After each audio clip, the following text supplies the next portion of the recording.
Chapter 426. Several days of hunting had made Zhang Chufan's nerves extremely sensitive. The moment the hawker revealed a strange smile, he directly wrapped the meat bun in his inner force and threw it at the hawker. However, at this moment, more than 10 warriors emerged from the crowd on the long street, once again charging at Zhang Chufan with weapons in their hands. Although Zhang Chufan was now an arrow at the end of its flight, there were no 3 Flower Realm warriors among this group of people, so Zhang Chufan was able to escape after a desperate fight. I say, Wang Shuangdong, your method didn't work. Is it because your poison was too obvious that the kid discovered it? Sun Zhangchao walked over with a long sword and said with a look of disdain. The one dressed as a peddler was Wang Shuangdong, who had just joined Chu Xiu's side. The ones ambushing Zhang Chufan and the others were also LV Fengxian's good friends in the past, and were now Chu Xiu's subordinates. Taking off his hat, Wang Shuangdong coldly snorted and said, "T. My poison is colorless and odorless, so it's impossible to discover it. You must have accidentally revealed your murderous intent when you were ambushing him, and that's why the kid noticed it." A few days ago, Wang Shuangdong and the others had just joined Chu Xiu's forces. This time, they naturally wanted to perform well. Most of Wang Shuangdong and the others were originally rogue cultivators. Compared to some warriors who came from sects and aristocratic families, they were very reasonable. Lu Fengxian was their good friend, but Chu Xiu was not. If they wanted to muddle along under Chu Xiu's command, Chu Xiu would not make things difficult for them for the sake of their relationship with Lu Fengxian. However, they could not get past themselves. Their performance was shameful. Not only did they lose face, but they also lost face for LV Fengxian. Therefore, when they were brought out by Chu Xiu this time, they had riveted all their efforts to make some achievements. Unexpectedly, after scheming for so long, that guy still escaped. The others came over to smooth things over. That kid isn't someone easy to deal with. Otherwise, official Chu wouldn't pay so much attention to him. However, this guy has already been seriously injured by several groups of people from before. Now that official Chu is rushing over, this guy won't be able to escape. Everyone nodded and immediately rushed toward the Antai prefecture. At this time, in front of the Yang family of the Antai prefecture, Zhang Chufan looked extremely miserable. He was covered in blood and dust, as if he had escaped from a battlefield. At the entrance of the Yang family, the 2 Yang family disciples guarding the gate saw Zhang Chufan's appearance and immediately reprimanded him rudely. "Where did this beggar come from? Is this a place where you have the right to come? Get out of my way." Zhang Chufan no longer had the energy to talk nonsense with them. He directly said, "Go report to your patriarch that I, Zhang Chufan, have come. If something happens, you won't be able to bear the consequences." The 2 cultivators guarding the gate actually recognized Zhang Chufan. After all, Zhang Chufan had been courteously welcomed into the Yang family by the Yang family's people, saying that the evil Pole sect was trying to recruit him. Now that they heard Zhang Chufan's words, they took a closer look and realized that this miserable beggar-like guy in front of them really was the Zhang Chufan they had seen before. The 2 of them were shocked and quickly helped Zhang Chufan inside. Then, they went to inform their patriarch. The Yang family's patriarch, Yang Kaitai, was in his 50s and had reached the unity of heaven and man boundary. His son was currently an inner disciple of the evil Pole sect, so this time, the evil Pole sect wanted to recruit Zhang Chufan through the Yang family. Seeing Zhang Chufan's appearance, Yang Kaitai was shocked. "Little friend Zhang, how did you become like this? What's going on?" Zhang Chufan's face showed a bitter smile and said, "If I said I don't know, would you believe me, Patriarch Yang? Just a few days ago, several groups of unknown people began to chase after me. Some wanted to kill me, while others wanted to capture me alive. I didn't even know where they came from. I didn't even know who was behind them, and yet I ended up like this." Yang Kaitai couldn't help but frown when he heard this, but he didn't take it seriously. To be honest, Yang Kaitai didn't really like Zhang Chufan because this person was a bit too arrogant. He thought he was invincible after obtaining a small opportunity. Last time, when he represented the evil Pole sect to recruit him, Zhang Chufan was even arrogant enough to think that he could be trained by the evil Pole sect. With the relationship between the Yang family and the evil pole sect, Yang Kaitai naturally knew the ins and outs of the evil pole sect. Although the evil pole sect wasn't weak in the devil path, it wasn't too strong either. Therefore, the entire evil pole sect could only train one person, and that person was Yi Tianxie, who had successfully cultivated the Blood Flood Dragon Heart Sutra. Therefore, even if Zhang Chufan joined the evil pole sect, his ranking would definitely be below Yi Tianxie. Of course, if the evil pole sect personally recruited Zhang Chufan, then as long as he joined the evil pole sect, he would definitely become an elite disciple. Therefore, Yang Kaitai didn't want to become enemies with the other party. Yang Kaitai had also heard about what Zhang Chufan had done in Lin County. This guy was like a villain who was intoxicated by success. He had offended a lot of people during this period of time, so it was not surprising that someone wanted to kill him. Yang Kaitai just patted Zhang Chufan's shoulder and said, "Little friend Zhang, don't worry. In my Yang family, you can be said to be absolutely safe. After some time, you will also enter the evil pole sect to cultivate. At that time, with the evil pole sect's protection, you won't have to be afraid even if many people try to kill you. By the way, my Yang family also has people cultivating in the evil pole sect. After little friend Zhang joins the evil pole sect, please take care of them." Zhang Chufan breathed a sigh of relief when he heard this and said, "Please rest assured, Patriarch Yang. I, Zhang Chufan, will definitely repay any enmity I have, and I will never forget Patriarch Yang's help today." Yang Kaitai looked at Zhang Chufan with some surprise. Did this Zhang Chufan's temperament change?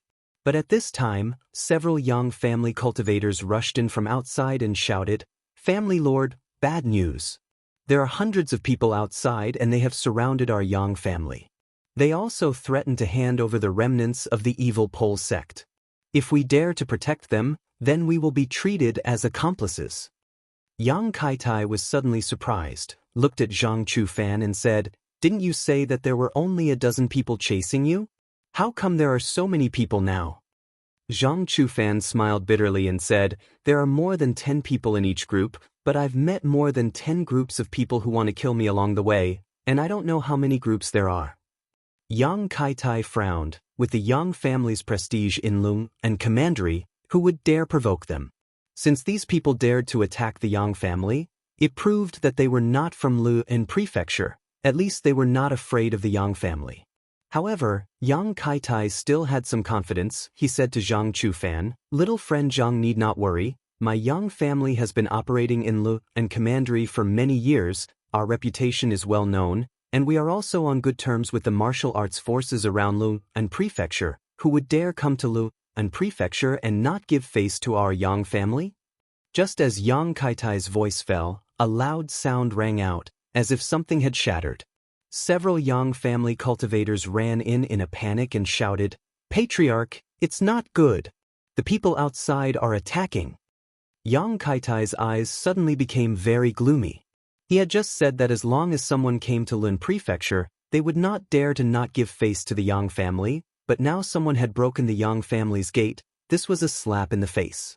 Yang Kaitai coldly snorted and said, "Go inform the ancestor to come here, and also gather the other forces in Lun Prefecture. Tell them that outsiders have come to cause trouble in Lun Prefecture. The rest of you come with me. I want to see who has the guts to provoke the Yang family in Lun Prefecture." In the Yang family's courtyard, the gate had been smashed to pieces by Yanbu Gui's sword, and there were several dead bodies of Yang family cultivators on the ground. There were no wounds on their bodies, only a bone-piercing nail was accurately inserted into their foreheads. This group of people was also courting death. Chu Xiu had only come for Zhang Chufan, but these Yang family cultivators who were guarding the gate spoke rudely, and Chu Xiu was too lazy to feign civility with them, so he had to use force. Chu Xiu might not be so forceful in other matters, but Zhang Chufan's existence was related to his safety in the Yinma clan. Therefore, Zhang Chufan had to die. It was useless no matter who stood in his way. Zhang Chufan was lucky that he did not directly encounter Chu Xiu, otherwise he would not even have the chance to escape to Lu and Prefecture. In the center of the Yang family's courtyard, Chu Xiu stood with his hands clasped behind his back, dressed in black, surrounded by Guanzhong torture room cultivators in black or gray. The murderous aura they exuded made all the cultivators present tremble. Among the Jianghu arresters of the Guangzhou torture room, only two groups of people were the most special. One was from the criminal arrest department, who were the real trump card of the Guangzhou torture room. What they did was not to investigate cases, but to kill people. The other group was from Chu Xiu.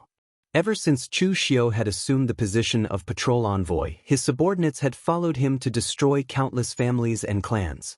Moreover, some of his subordinates were originally assassins of the Azure Dragon group. Therefore, their killing intent and evil aura were extremely terrifying. In fact, they were even comparable to the martial artists of the arrest department. The Yang family was a big family in Lin Prefecture and was the well-deserved overlord of the whole Lin Prefecture. However, compared with Chu Xiu's subordinates, the Yang family cultivators were like greenhorns in Jianghu, with pitiful murderous aura. Yang Kaitai walked out of the house with Zhang Chufan. Looking at the dead body on the ground, he could not help pointing at Chu Xiu and shouted coldly, "Who are you? How dare you come to my Yang family and make trouble? What on earth do you want?" Chu Xiu said lightly, "I can only answer the first and the last of your three questions. My name is Chu Xiu, you should have heard of me. As for what I want, it's very simple, hand over the person behind you. You should know who he is. Covering up the remnants of the evil cult, your Yang family is the sinner of Jianghu. As for what happens to sinners of Jianghu, you don't know, but I can tell you, that is, the death of the whole family. Don't think I'm joking, I don't like to joke. If you don't believe me, you can try." Chapter 427. Chu Xiu's words were also very arrogant, but in reality, no one thought that he was arrogant, because there were not many people in the entire Jianghu who had not heard of his name. There were at least 100 people on the Longhu leaderboard. Furthermore, the leaderboard would change several times every month or even every day. Therefore, other than the people from Wind Sweeping Tower, most people could not remember who was on the leaderboard. However, if one could get into the top 10 of the leaderboard, it was enough to be remembered by the entire Jianghu.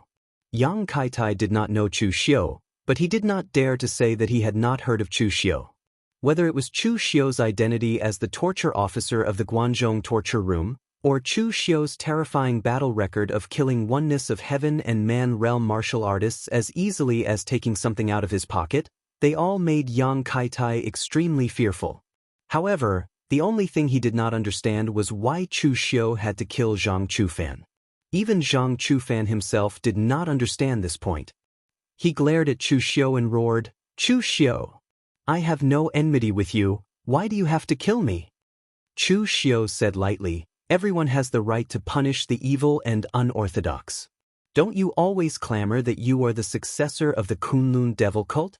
Fine, today I have come to eliminate evil and defend justice, isn't that normal?" Looking at Chu Xiu's hypocritical appearance, Yang Kaitai could not help but curse in his heart, "Normal my ass." The Kunlun devil cult had already been destroyed, and the Devil Dao had been keeping a low profile all these years, so there were not many conflicts between the Orthodox and the devil. Other than the hidden devil clan martial artists who liked to cause trouble, the other Devil Dao sects could appear openly in the Jianghu. Naturally, the martial arts sects in the Jianghu would not provoke the peaceful demonic martial artists. Basically, other than the people of the Great Light Temple who always talked about killing demons and putting it into practice, there were relatively few battles between the righteous and demonic in the Jianghu. Chu Xiu was a member of the Guangzhou torture room, and he was famous for his ruthlessness and decisiveness. But now, he was saying that he wanted to eliminate evil and defend justice. What a joke! Yang Kaitai frowned and said, "Chu Xiu, what exactly do you want? Zhang Chufan's identity as the successor of the Kunlun devil cult is just for show. Those righteous sects haven't even made a move yet, so when did you get the chance to make a move?" He was just saying it, but I took it seriously. Isn't that okay? I don't like to explain things over and over again because my patience is very limited. Now let me ask you, are you going to hand him over or not? Chu Xiu took a step forward, and the killing intent around him had condensed to the extreme. There was no grudge between him and Zhang Chufan, But it was a pity that from the moment Zhang Chufan got the inheritance of the Demon Heart Hall, only one of them could live. So it was useless no matter who came today. Yang Kaitai frowned and was a little hesitant. He was not as confident as before. He had heard of Chu Xiu's reputation in the Jianghu. The number of Unity of Heaven and Man realm martial artists who died in his hands was not just one or two. Although Yang Kaitai was confident in his strength, he was still a little uncertain when facing Chu Xiu. At this moment, an old voice came coldly. Where did this Jianghu Jr. come from? So arrogant. How dare you come to my Yang family and act so presumptuously? Do you really think that there is no one in the Yang family of Leping County? Kaitai, I handed the Yang family over to you, but you have disappointed me. In the past, my Yang family was almost the strongest in Leping County. But today, you let a junior block the door and threaten me. Where is the face of my Yang family? Do you still want your face? As this voice came, an old man holding a sword came out of the inner hall. Although he looked old, he still maintained the powerful strength of Unity of Heaven and Man realm. Yang Kaitai was not the only Unity of Heaven and Man realm martial artist in the Yang family.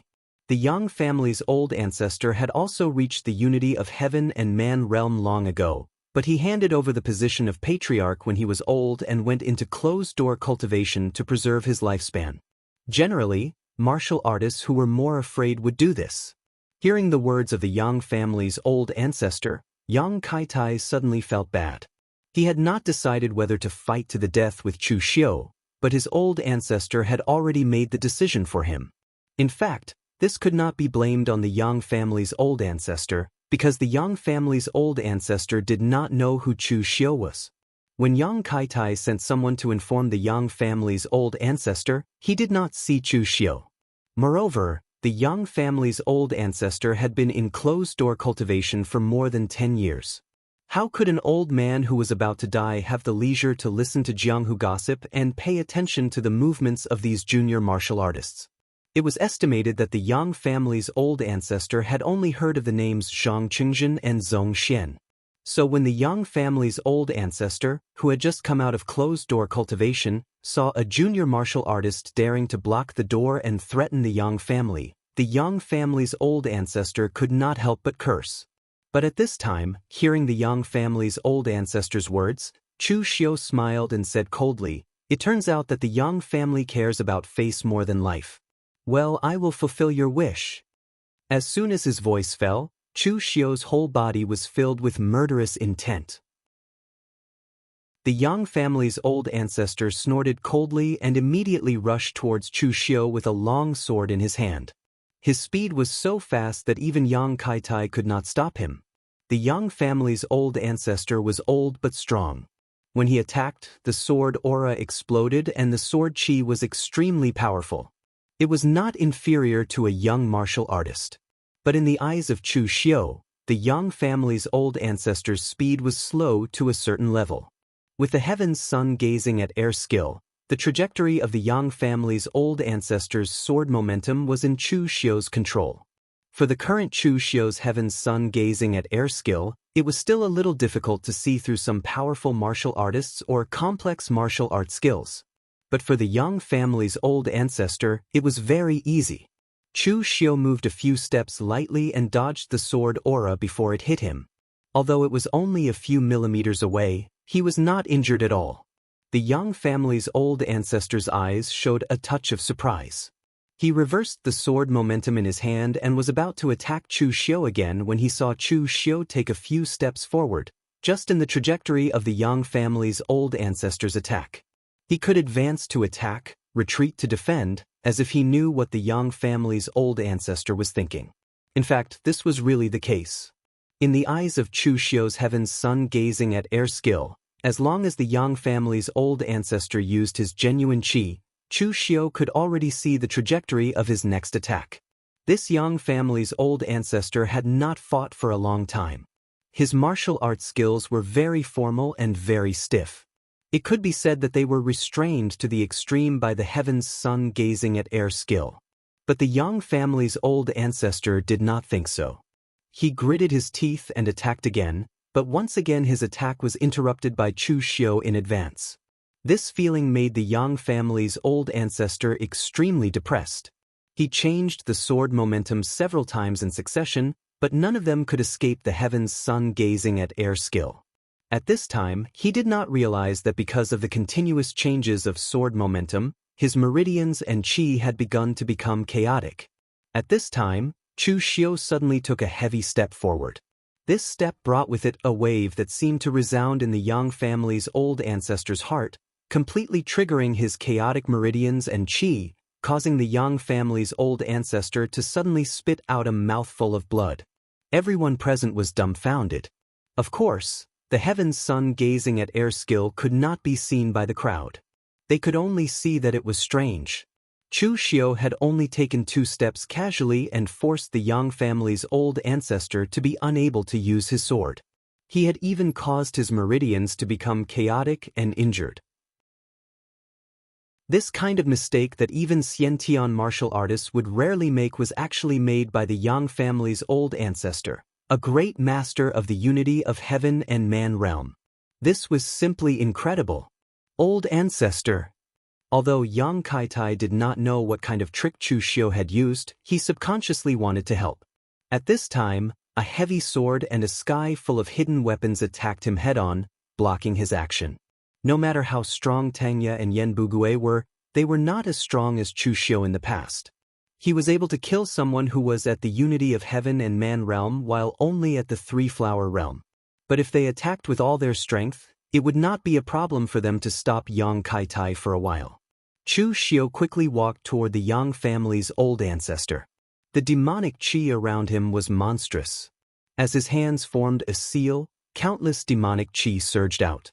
The Yang family's old ancestor suddenly let out a painful roar. The blood in his body was boiling, as if it was out of his control. It actually took the initiative to rush toward Chu Xiu. Great demonic blood technique. Amidst the boundless demonic qi, Chu Xiu gently pointed with one hand. The qi and blood that Chu Xiu had forcibly sucked out was several feet high. The Yang family's old ancestor was almost sucked dry by Chu Xiu. With the evil and terrifying great demonic blood technique, even Han Feng of the Morgue Manor could not withstand it when he fought with Chu Xiu, let alone a warrior like the Yang family's old ancestor, whose qi and blood were already declining and had entered the age of senility. As Chu Xiu waved one hand, the power of qi and blood that was several feet high condensed into a giant blade. It directly slashed across the waist, directly cutting the Yang family's old ancestor in half. The sword in Yang Kaitai's hand scattered, blasting Yen Bugui and Tangya away. But he could not believe the scene before him. In the hands of Chu Xiu, his old ancestor was killed so easily, and in such an evil way. Was the strength of the top 10 of the Dragon and Tiger list really so terrifying? But before Yang Kaitai could say anything, he saw that Chu Xiu's eyes had already turned to him, his eyes filled with ferocious killing intent. Yang Kaitai hurriedly shouted, "Wait! My Yang family is related to the extreme evil sect. The disciples of my Yang family are the inner sect disciples of the extreme evil sect. Zhang Chufan has also been chosen by the extreme evil sect and is prepared to be accepted as a disciple. You don't care about my Yang family, don't you care about the extreme evil sect?" His old ancestor had been killed. Of course Yang Kaitai wanted revenge. But he was a cautious person, and even at this time he still maintained his rationality. Based on the strength that Chu Xiu had shown, even if he was alone, it was enough to slaughter the entire Yang family. Extreme evil sect. Why don't you bring out the entire Kunlun devil cult? Chu Xiu's voice had not yet faded, but the heavenly demon dance in his hand had already been unsheathed. The pitch-black blade was surrounded by a monstrous demonic aura. As the Avicii demonic blade slashed out, the demonic flame and murderous intent soared to the sky. Chapter 428. Facing Chu Xiu's powerful devil saber, Yang Kaitai felt extremely aggrieved at this time. In fact, the Yang family was the most aggrieved in this matter. The Yang family had nothing to do with Zhang Chufan at all. They were just messengers of the evil extreme sect. If the Yang family's old ancestor had not acted rashly, maybe Yang Kaitai would have handed over Zhang Chufan under the threat of Chu Xiu. The Yang family's old ancestor cared more about his face than his life. Anyway, he was almost dead, but Yang Kaitai cared about his life. After all, he was in the prime of his life. However, it was a pity that the Yang family's old ancestor was the complete opposite of the other great families. The older he got, the more impulsive he became. On the other hand, the patriarch of the younger generation was incomparably cautious. It didn't matter that the Yang family's old ancestor was dead, but the whole Yang family was thrown into the mess. The sword in Yang Kaitai's hand was like tofu under Chu Xiu's Avicii Dao's 3 sabers. It was shattered with a loud bang, and he himself was shaken a few steps back. In a flash, Chu Xiu had already stepped into the selfless killing realm. Once again, the sabers swept over and the killing intent soared to the sky.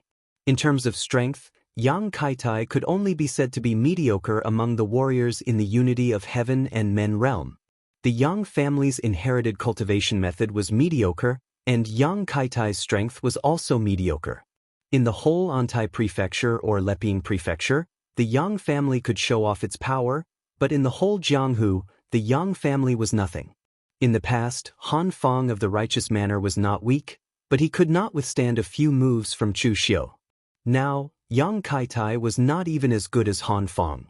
Under the fierce and wild saber momentum of Chu Xiu, Yang Kaitai stepped back step by step. After a few slashes, the long sword in his hand had been shattered. Yang Kaitai was so shocked that he could no longer talk to Chu Xiu about his backing and gains and losses. He directly shouted in horror, "Stop! I am willing to hand over Zhang Chufan. Official Chu, please let my Yang family live." Yang Kaitai admitted defeat, but Chu Xiu's saber momentum did not stop at all. "I gave your Yang family a chance before, but you didn't cherish it. Anything could be bought in this world, but the only thing that could not be bought was regret medicine. What's done cannot be undone. So, you shall die today." As soon as he finished speaking, Chu Xiu's saber momentum became even more violent. The demonic energy on the edge of the saber had almost condensed into a substance. As long as Yang Kaitai was hit by that saber, even if he didn't die, he would be seriously injured. A determined look appeared in Yang Kaitai's eyes. Even a rabbit would bite when it was cornered, let alone a family head like him. Since Chu Xiu had gone too far and wanted to force him to his death, he had the determination to fight to the death. In that instant, a bloody mist rose around Yang Kaitai. He had decisively chosen to burn his blood essence. In fact, there were only a few people in Jianghu who did things as ruthlessly as Chu Xiu. Of course, it was not that those people were merciful and did not want to kill all of them. It was just that when people were in despair, they would usually burst out with unexpected power. Once they killed all of them, they would also suffer a part of the impact and even a risk. After all, a desperate person was still very terrifying. But Chu Xiu was different. He would rather kill everyone when he had the chance. He did not want to leave a few enemies. Although those people could not threaten him for the time being, there might be some changes in the future. Now, Yang Kaitai had begun to fight with his life on the line. However, seeing his movements, the corners of Chu Xiu's mouth curled up into a cold smile. The power of the Great Devil Blood technique was actually not very effective at the beginning of the fierce battle. It could only play a role of harassment. When the enemy was at his peak, even the Great Devil Blood technique could not draw out all of the opponent's blood essence. However, as long as the opponent's meridians or internal organs were damaged, it was like a wooden barrel with a crack. Chu Xiu's Great Devil Blood technique could follow the crack and draw out all the blood in the opponent's body. Its power was evil and terrifying. And now, the method that Yang Kaitai was using to burn his blood essence was the crudest one. It was simply using inner force to ignite his blood essence in exchange for power of equal value. To deal with such a life-risking secret technique, Chu Xiu did not choose to absorb the power of blood essence. Instead, he used the Great Devil Blood technique to ignite Yang Kaitai's blood essence even more intensely. In that instant, Yang Kaitai felt that something was wrong. Burning blood essence also needed to be done in an orderly manner. He had to completely ignite his blood essence with his true qi. Only then could the two fuse together could it bring out the greatest effect. But burning blood essence so intensely was no longer fighting with his life on the line. It was suicide. The blood essence all over Yang Kaitai's body was burning wildly. The power was no longer under his control. Even his rationality was gradually disappearing. However, Yang Kaitai's only obsession was to kill Chu Xiu. So, he had gathered all the power in his body and turned it into a soaring sword qi that slashed at Chu Xiu. It was an attack that was completely instinctive. But with Chu Xiu's Heaven's Sun gazing at air technique and his extremely fast internal binding seal, that powerful sword qi could not hurt Chu Xiu at all. Yang Kaitai's blood essence gradually dissipated. His eyes showed a look of unwillingness and he finally fell to the ground with a loud bang. To be precise, he was not killed by Chu Xiu. Instead, he had exhausted himself to death. And now that Yang Kaitai was dead, the other members of the Yang family seemed to be scared stiff. Then, like frightened birds and beasts, they began to scatter and flee. Chu Xiu waved his hand and spat out a word indifferently, "Kill." It was obvious that Chu Xiu was ready to kill them all. Tanya and the other old men who had followed Chu Xiu for a long time had already understood Chu Xiu's style of doing things. So, without saying anything, they directly led their people to attack. As for Wang Shuangdong and the others who had joined Chu Xiu's forces not long ago, they still could not stand it. So, they subconsciously did not move. It was fine to chase after Zhang Chufan before. After all, that was Chu Xiu's mission. Zhang Chufan also had some strength. But now, Chu Xiu's massacre of the Yang family was simply a massacre. This made Wang Shuangdong and the others somewhat resistant. They felt that this kind of massacre went against the natural order. Chu Xiu walked to the side of Wang Shuangdong and the others and said indifferently, "Why? You can't bear to do it? The righteous path of chivalry subdues people with virtue. And people like us, the only thing we can do is to stop killing by killing. There is a good saying, don't not do good because it is small, don't do evil because it is small. If you do good and accumulate virtue, no one will call you a chivalrous person. On the contrary, if you do evil, even if it is a small evil, you will bear the blame. Anyway, you will be scolded by others. What's the difference if the scolding is light or heavy? In this world, it is very difficult to be a good person, unless you can reach the level of the great hero Chu Kuanga. Otherwise, put down those insignificant bottom lines and rules in your hearts." Wang Shuangdong and the others were shocked. Chu Xiu's words still had some impact on their worldview. Wang Shuangdong and the others were actually not good people.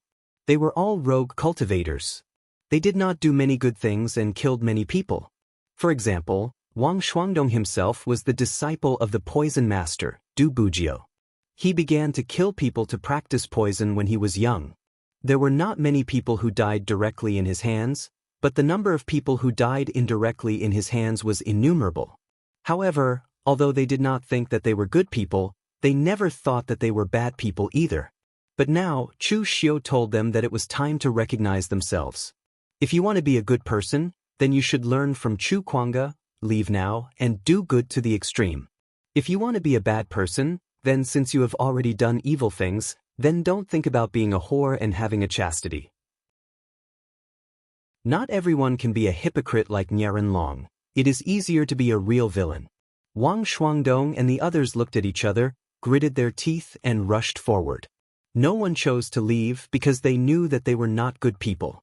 After a while, before the Yang family had finished killing the people, Tanya had already carried Zhang Chufan and walked in front of Chu Xiu. Last time, Tanya was careless and let Zhang Chufan escape, but this time, Tanya would not let Zhang Chufan escape again. Although he was a bit lazy, if he fell in the same place twice, then Tanya could not afford to lose face. At this time, Zhang Chufan was caught in Tanya's hands, and he really felt afraid and unwilling. Some time ago, he was still dreaming of obtaining the divine inheritance and becoming the supreme master of the martial arts world. He did not expect that now this beautiful dream had been shattered. And the most frustrating thing was that Zhang Chufan still did not know why Chu Xiu wanted to kill him. Although Chu Xiu kept saying that he wanted to eliminate evil and defend the Tao, even an idiot could see what kind of person this Chu Xiu was. Such a cruel guy who could easily destroy an entire family said that he wanted to eliminate evil and defend the Tao. Who would believe it? Moreover, Chu Xiu was a member of Guanzhong torture room, and the righteous martial arts world of Eastern Qi did not say that they wanted to kill him, so why should he, Chu Xiu, be anxious? Zhang Chufan still wanted to struggle one last time. He still had a bright future, and he certainly did not want to die at this time. Therefore, Zhang Chufan hurriedly shouted at Chu Xiu, "Official Chu." However, as soon as Zhang Chufan shouted these 3 words, he saw Chu Xiu put his right hand on his head, his eyes like 2 deep pools, and performed the soul-extinguishing skill to the extreme. His powerful mental strength directly and violently entered Zhang Chufan's mind, plundering the memory of the inheritance of Demon Heart Hall in his mind. Zhang Chufan's body kept twitching. When Chu Xiu completely removed the memory, Zhang Chufan was already bleeding from the 7 orifices of his head, fell to the ground, completely lifeless. This kind of violent soul-searching method could make a person become an idiot after the end, but a bad one, like now, would be directly killed by the impact of mental strength. Of course, from the beginning, Chu Xiu did not want Zhang Chufan to continue to live. From the moment he obtained the inheritance of Demon Heart Hall, only one of them could live. Chapter 429. There were a lot of messy memories in Zhang Chufan's mind. With Chu Xiu's mental strength, those messy memories had been completely destroyed by Chu Xiu, leaving behind only memories of the Demon Heart Hall's inheritance. The soul-searching secret technique was relatively simple and crude.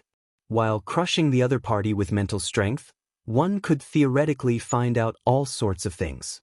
However, if one wanted to dig out a cultivation technique from the other party's mind without missing a single word, the level of mental strength required was terrifying. At the very least, Chu Xiu could not do it now. Even martial Dao masters who specialized in mental strength would not be able to do it. Chu Xiu only knew from Zhang Chufan's mind how he obtained the inheritance and the location of the cultivation technique. Speaking of which, Zhang Chufan was truly a person blessed by providence. The method he used to obtain this inheritance was truly mysterious. In the original plot, the person who obtained the inheritance of the Demon Heart Hall was very cautious. He did not reveal where he obtained the inheritance until his death. Now, Chu Xiu knew that the inheritance was actually in the sea. No wonder no one had noticed it for so long. In the past, the Demon Heart Hall's hall master, Nangong Wuming, was chased by the righteous and forced to jump into the sea with serious injuries. Therefore, Nangong Wuming opened up a cave under the sea and sealed it with a formation. While isolating the seawater, it could also isolate the aura of the place. He also left a mark of the Kunlun Devil cult on the outside, hoping that someone from the Kunlun Devil cult would find this place in the future. However, a few hundred years later, the Kunlun Devil cult had been destroyed. Even the mark he left behind had been erased. In the past, Zhang Chufan was a hanger-on of the Prince of Annal's residence. After the residence was destroyed, he fled in panic, afraid of being discovered by the imperial court. In the end, Zhang Chufan accidentally provoked some murderous bandits on his way to escape. During a fierce battle with them, he accidentally fell into the sea on the cliff and happened to find Nangong Wuming's inheritance. Not only did Nangong Wuming leave behind all his cultivation techniques, but he also left behind some secret treasures and elixirs that he used to carry around with him. However, these consumables had already been used up by Zhang Chufan, and not a single one was left. Some of the elixirs produced by the Kunlun Devil cult still needed to be refined in a special way. In the end, Zhang Chufan swallowed them without thinking. Although his own strength had skyrocketed to the 3-flower realm, it was still a great waste. Chu Xiu searched Zhang Chufan's arms and took out a cultivation jade scroll. It contained all the inheritance of Nangong Wuming's cultivation techniques in the past. In fact, the cultivation transmission jade slip was mainly used to preserve the cultivation technique and pass it down. If he did not intend to pass the cultivation technique down, the safest method would be to memorize it in his mind and then destroy the cultivation transmission jade slip. That was the safest method. There were too many people around, so Chu Xiu could only forcibly memorize it in his mind. He also roughly checked the contents of the jade slip. Chu Xiu could not help but shake his head. Nangong Wuming used to be the hall master of the Demon Heart Hall. He had a high status in the Kunlun Devil Cult. Nangong Wuming used to be the hall master of the Demon Heart Hall. His status in the Kunlun Devil Cult was definitely not low. When Chu Xiu chatted with Mr. Liu before, he learned about the structure of the Kunlun Devil Cult. In the Kunlun Devil Cult, apart from Duga Weiwei, the 4 demon lords were the leaders. Each demon lord had extremely powerful subordinates. Apart from the 4 demon lords, the Kunlun Devil Cult also had dozens of demon envoys. These demon envoys were titled. They might have subordinates, or they might be alone. However, as long as they left the Kunlun Devil Cult, they represented the interests and reputation of the entire Kunlun Devil Cult. They were considered the backbone of the Kunlun Devil Cult. For example, Situ Li of the Phaseless Demon Sect. His branch had always been a demon envoy of the Kunlun Devil Cult. Although the Phaseless Demon Sect was not considered a direct descendant of the Kunlun Devil Cult, they were extremely loyal to the Kunlun Devil Cult. The title of Demon Envoy was considered a commendation from the Kunlun Devil Cult to the Phaseless Demon Sect. Compared to demon envoys, the hall masters of the Kunlun Devil Cult were much more complicated. At the peak of the Kunlun Devil Cult, there were dozens of halls under them. Each hall had a different role. Some were in charge of fighting, some were in charge of alchemy, and some were in charge of other miscellaneous things. Therefore, in theory, the position of the hall masters was the same as that of the demon envoys. However, their combat power was different. Some were on par with the demon envoys, but some were not. However, Nangong Wuming's Demon Heart Hall was one of the halls of the Kunlun Devil Cult that was known for its combat power.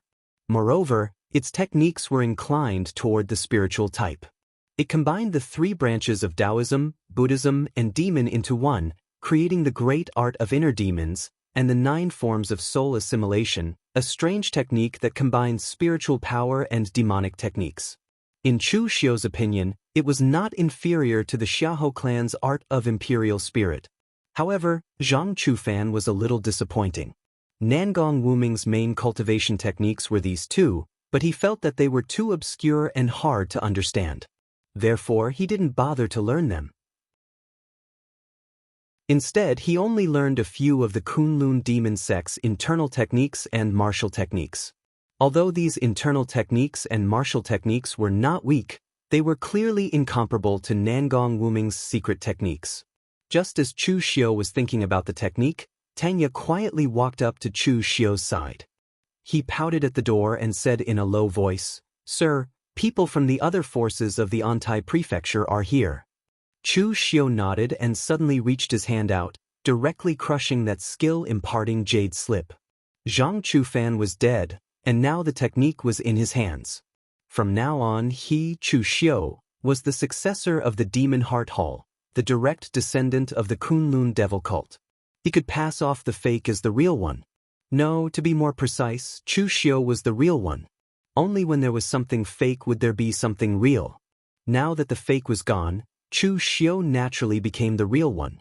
As soon as he walked out of the door, there were a lot of martial artists gathered outside.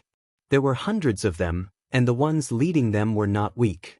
There were quite a few martial artists at the 5 Cheese Origin Realm and the 3 Flower Realm. They were all local martial arts forces of the Antai Prefecture, and they had just been summoned by the Yang family. However, they didn't expect the Yang clan to be annihilated so quickly. How long has it been since the Yang clan was annihilated? The martial artists who escaped from the Yang family had already told them about Chu Xiu's identity and what had happened. This left them at a loss as to what to do. Logically speaking, Chu Xiu was an outsider. No matter how many reasons he had, he dared to be so arrogant in the Antai Prefecture. They should have been united against the outsiders. However, the problem was that the Yang family had already been destroyed.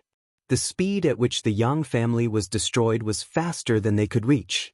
If they were to unite against the outsiders now, they would be courting death. However, if they did not say a word, wouldn't they look a little too cowardly? Before they could say anything, however, Chu Xiu had already walked out with his people. He said calmly, Zhang Chufan is known as the reincarnation of the Kunlun devil cult. In order to prevent the remnants of the cult from wreaking havoc in the martial world, I have already killed him. As a martial arts family, the Yang family openly sheltered the remnants of the cult and conspired against the law. I have also killed them. After saying that, Chu Xiu walked out in front of everyone, as if what he had said just now was just a routine notice to them. In reality, that was indeed the case. Chu Xiu was informing them. It did not matter if they believed his reason or not. He had already killed them, so do as you see fit. In the face of Chu Xiu's arrogant attitude, the martial artists of the Antai prefecture did not dare to say a word. Some even stepped aside.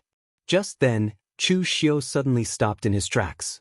With a wave of one hand, the Gangqi saber light burst out and directly beheaded two Yang family survivors hiding in the crowd. These two were the martial artists of the Yang family who had just gone to inform the Yang family. They thought they had already escaped death, but they did not expect that they had only stepped into the gates of hell a little late. The sudden saber strike caught everyone off guard, and even splashed the surrounding people with blood. This made them immediately glare at Chu Xiu. Some of them wanted to say something, but they were held back by some of the more experienced and prudent martial artists next to them. They had already restrained themselves before. If they were to fall out with Chu Xiu now, it would be really unwise. Watching Chu Xiu and his people leave, someone said indignantly, "This Chu Xiu is really arrogant. This is our Eastern Cheese Antai prefecture, not his Guanzhong torture room. Does he not even have someone to uphold justice?" Someone shook his head and said, "Justice? Chu Xiu came to kill the remnants of the demonic path. What justice does he want? On the contrary, he is the righteous one. I say, everyone, don't think too much about this mess. The Yang family has been destroyed, but the Antai prefecture is still the Antai prefecture. The heavens will not change. Just do what you have to do. I heard that the Yang family is related to the Omniscient sect. If you want to worry about this matter, it should be the Omniscient sect. For the time being, we will pretend that we are deaf and blind and didn't see anything." Everyone present nodded their heads. Although they respected the Yang clan and would listen to most of the Yang clan's orders, that was only when the Yang clan was still alive. Now that the Yang clan had been destroyed, they would not be in any danger even if they pretended to be deaf and mute, even though it would seem a little cowardly. What they did not know was that the people from the Omniscient sect they had just been discussing were already outside the Antai prefecture, and they were all important people. Outside the gates of the Antai prefecture, Yi Tianxie of the Omniscient sect carried his long spear, blood serpent, on his back. He was dressed in a loose black robe with his chest open, revealing his strong chest muscles and the blood serpent tattoo. Coupled with his masculine and handsome appearance, he really did have a strange, evil charm to him. Several Omniscient sect martial artists followed behind him, but the most eye-catching one was the woman riding a black panther beside him. Her entire body was shrouded in black muslin, and even her face was covered with a black veil. But through the thin black muslin, one could vaguely see her exquisite and alluring figure. Anyone would be attracted to the woman at first glance and ignore the elegant and mysterious Black Panther mount beneath her. This woman was the holy maiden of the moon-worshipping cult who had fought on floating Jade Mountain. Chapter 430. In front of the gate of Antai Prefecture, Yi Tianxie flicked his hair and said to the saintess of moon-worshipping cult, "I say, saintess, is that guy who claims to be the successor of the Demon Heart Hall worth our attention? In my opinion, he's just a clown trying to please the crowd. Although that Lin Yi guy from the Inma clan is a bit annoying, his strength is there for all to see. There aren't many people of the same level who can withstand my spear. I believe that he's the successor of the Kunlun devil cult, but why do I feel that this Zhang Chufan is a fake?" The saintess spoke softly. Her voice was as clear and moving as a mountain spring, but there was a hint of contempt in her words. "What do you know? In the past, your omniscient sect was nothing in front of the Kunlun devil cult. To put it bluntly, when the Kunlun devil cult was at its strongest, even if your omniscient sect wanted to be the dog of the Kunlun devil cult, you weren't qualified. That's why the people of the Phaseless Demon sect have the title of Shadow Demon Envoy, while your Omniscient sect has nothing.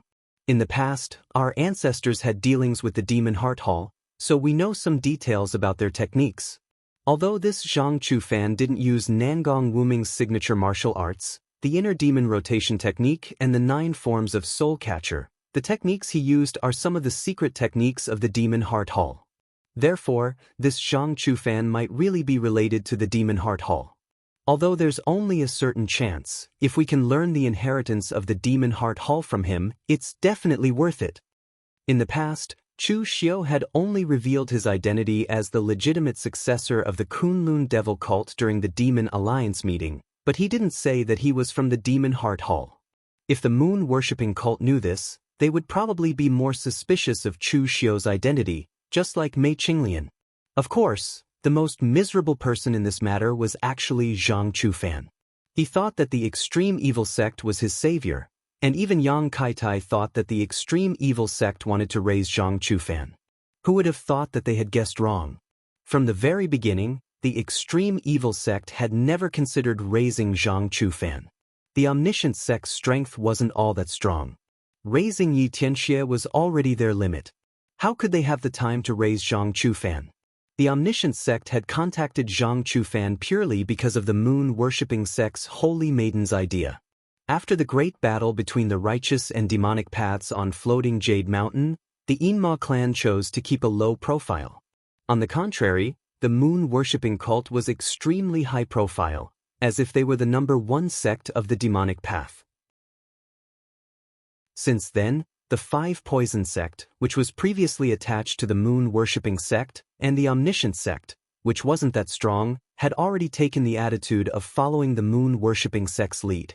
Only powerful demonic sects like the 6th Demon sect could still maintain their independence. As a high-ranking member of the moon-worshipping sect, the moon-worshipping sect's holy maiden had also personally brought some people to the Northern Yen to recruit a group of disciples in the Northern Yen land. Naturally, the omniscient sect had to receive them respectfully. After the moon-worshipping sect's holy maiden accidentally learned about Zhang Chufan's matter, she asked the omniscient sect to come forward and recruit Zhang Chufan in the name of the omniscient sect. In reality, it was only because of the Demon Heart Hall's cultivation method that he possessed. Hearing that the moon-worshipping sect's holy maiden looked down on the omniscient sect, Yi Tianxia's eyes showed a hint of anger, but he quickly concealed it. He just laughed and said, "With the current power of the moon-worshipping sect, do you still lack cultivation methods?" The moon-worshipping sect's holy maiden said lightly, "Of course, the more cultivation methods, the better. Even if you can't learn them all, it's also good to master them. Didn't the sect leader's Heaven-Mending Heart Sutra and the East Emperor Tai's Burning Sky Mirror come from this?"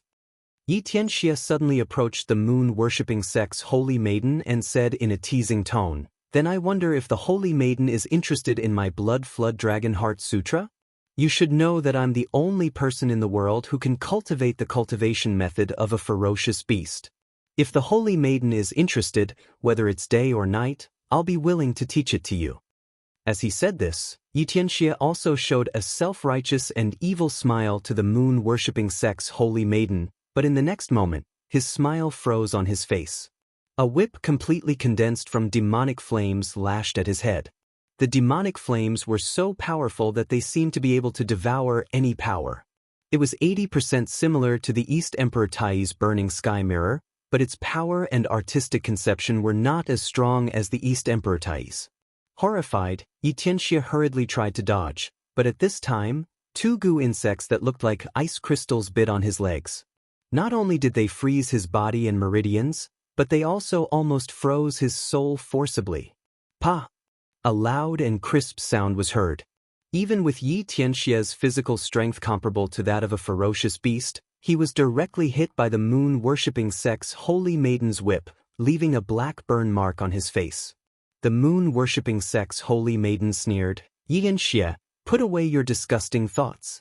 How dare you provoke me with your virtue? Do you really think I'm one of those love-struck female disciples in your evil extreme sect? Don't you know who you are? How dare you speak so rudely to me?"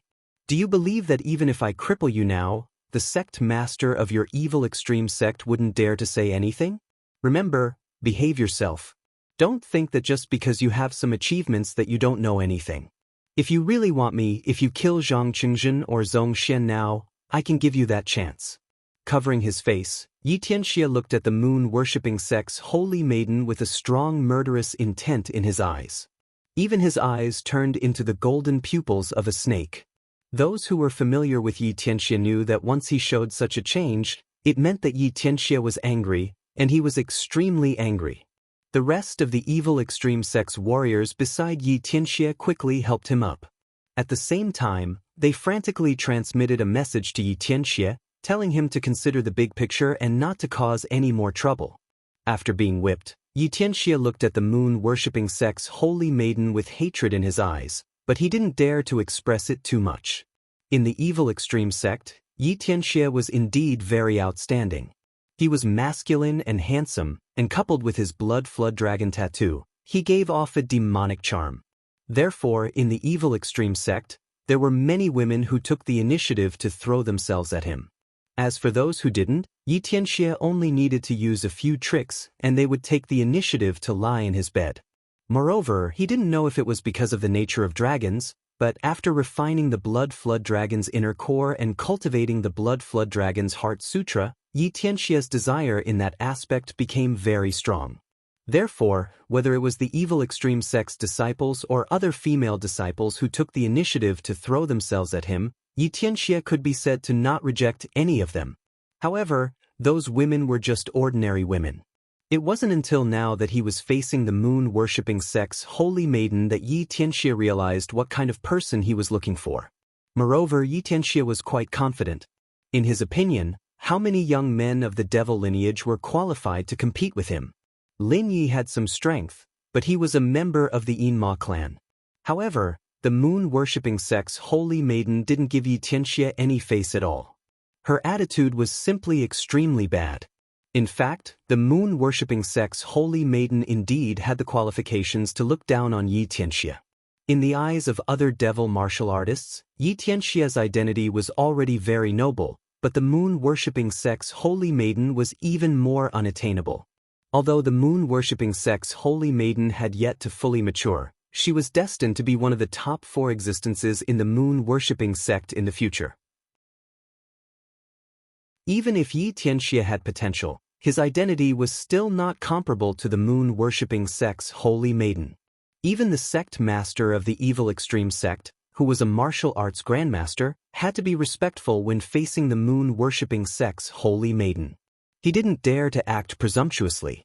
Therefore, when Yi Tianxia was taught a lesson by the moon-worshipping sect's holy maiden, he was still rational and didn't flare up on the spot even though he was angry.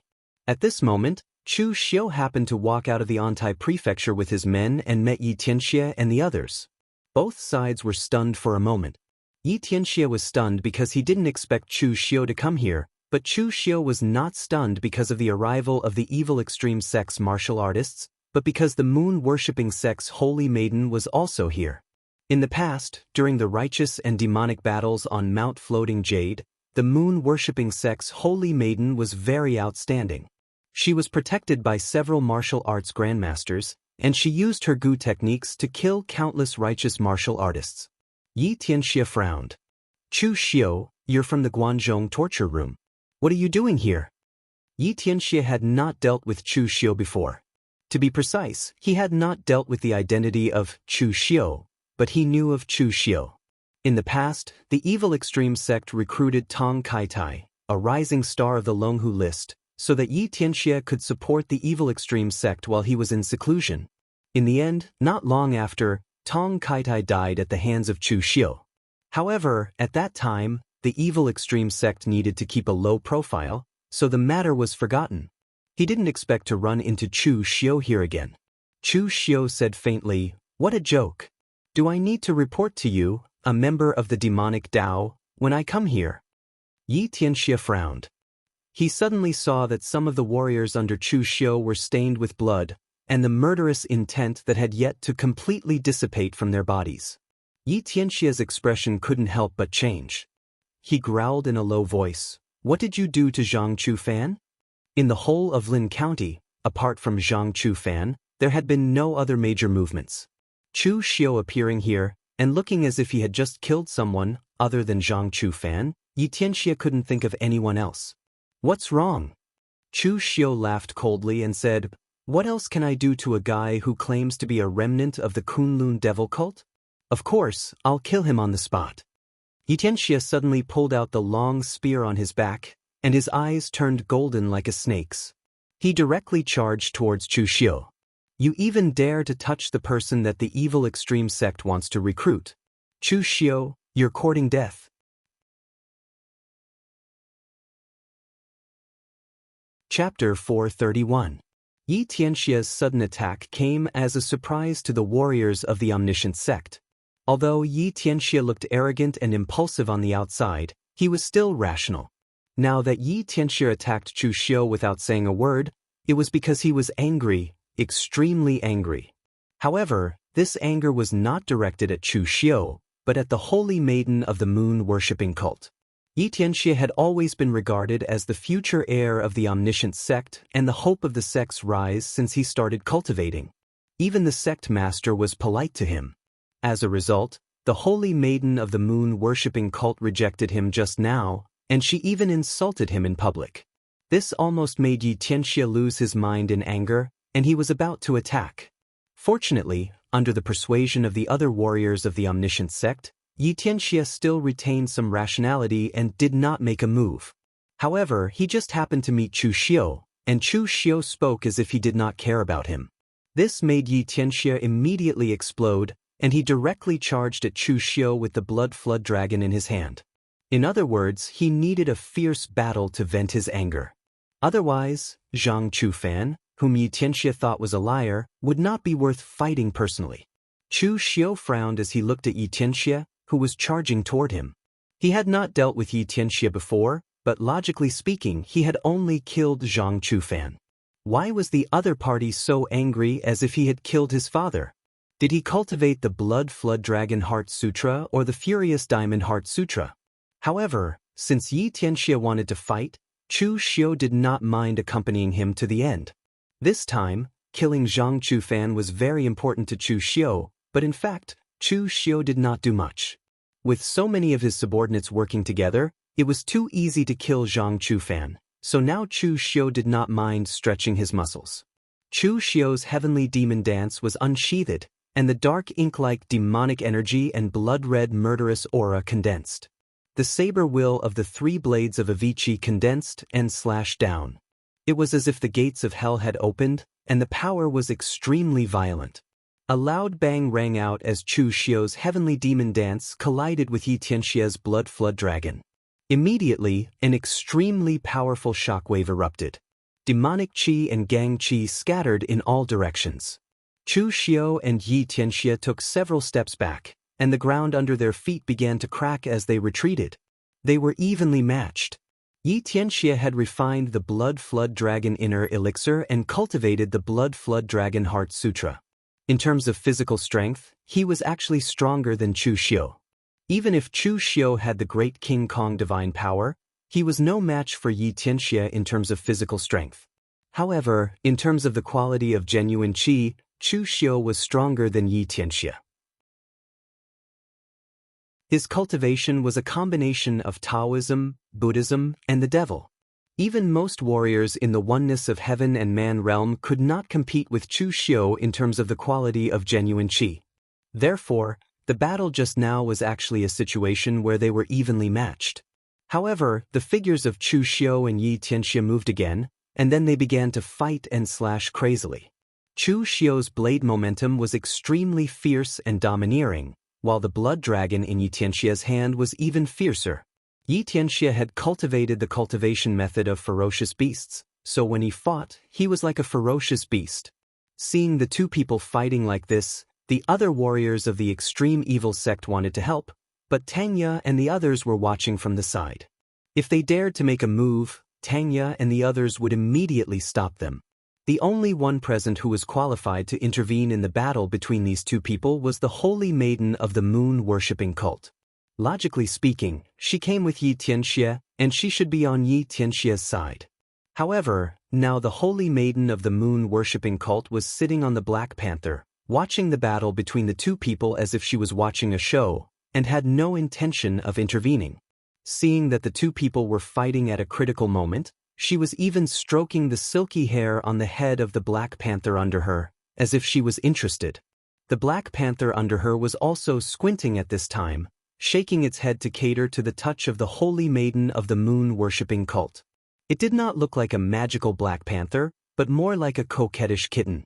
At this time, in the field, Chu Xiu and Yi Tianxia exchanged more than 10 moves back and forth. Both sides were evenly matched in terms of strength, and the power of the battle left everyone dumbfounded. These two people did not look like warriors of the Five Qis origin realm at all. Even most masters of the unity of heaven and man realm might not necessarily be as powerful as these two people. At this moment in the fierce battle, Yi Tianxia had vented a lot of the anger in his heart. Chu Xiu also narrowed his eyes and said, "It's time to end it." As soon as Yi Tianxia frowned, he saw Chu Xiu's hand forming the inner binding seal, and his speed soared to the extreme in an instant. Almost in the blink of an eye, he appeared behind him. Yi Tianxia snorted coldly. He was indeed not good at things like speed, but Yi Tianxia's martial arts was to break all things with strength. As long as the strength was exerted to the extreme, what was the use of speed? The blood dragon in Yi Tianxia's hands swept out, and the scarlet spear aura circled around him. He even let out a fierce roar similar to a dragon's roar, and the spear aura was like a blood dragon swimming around. He thought that his defense was impeccable, and it would be useless no matter where Chu Xiu attacked from. Who would have thought that Chu Xiu would pinch the lion seal with his hand at this time? In an instant, the sound of Buddha's voice exploded like thunder. It was as if it resounded in Yi Tianxia's ears, causing him to let out a muffled groan.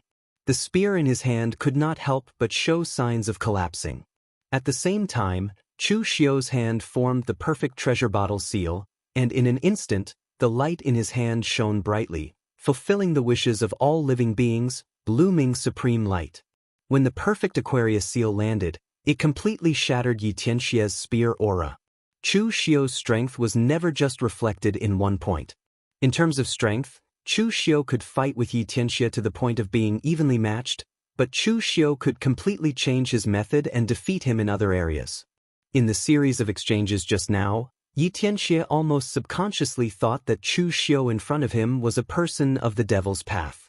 In the end, in the blink of an eye, Chu Xiu displayed such a powerful and authentic Buddhist method, and it directly caught Yi Tianxia off guard. Chu Xiu's figure did not stop, and both of his hands formed the great Vajra wheel seal at the same time. But at this time, Yi Tianxia, who had recovered a little, let out an angry roar, and the long spear in his hand was placed horizontally in front of him, bursting with a decisive force and smashing toward Chu Xiu.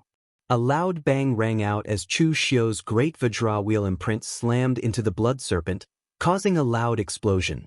Yi Tianxia's hands couldn't help but feel numb. Even the power of the blood serpent's blood qi dissipated a little. But before he could counterattack, a strange change happened to Chu Xiu, who was facing him. At this moment, Chu Xiu's eyes became as dark as the abyss. The moment Yi Tianxia looked into Chu Xiu's eyes, his body could not help but tremble, and his mental strength was instantly pulled into that abyss. The art of extinguishing heaven and destroying earth and soul transfer was almost impossible to escape in such a sudden attack, and Yi Tianxia was no exception.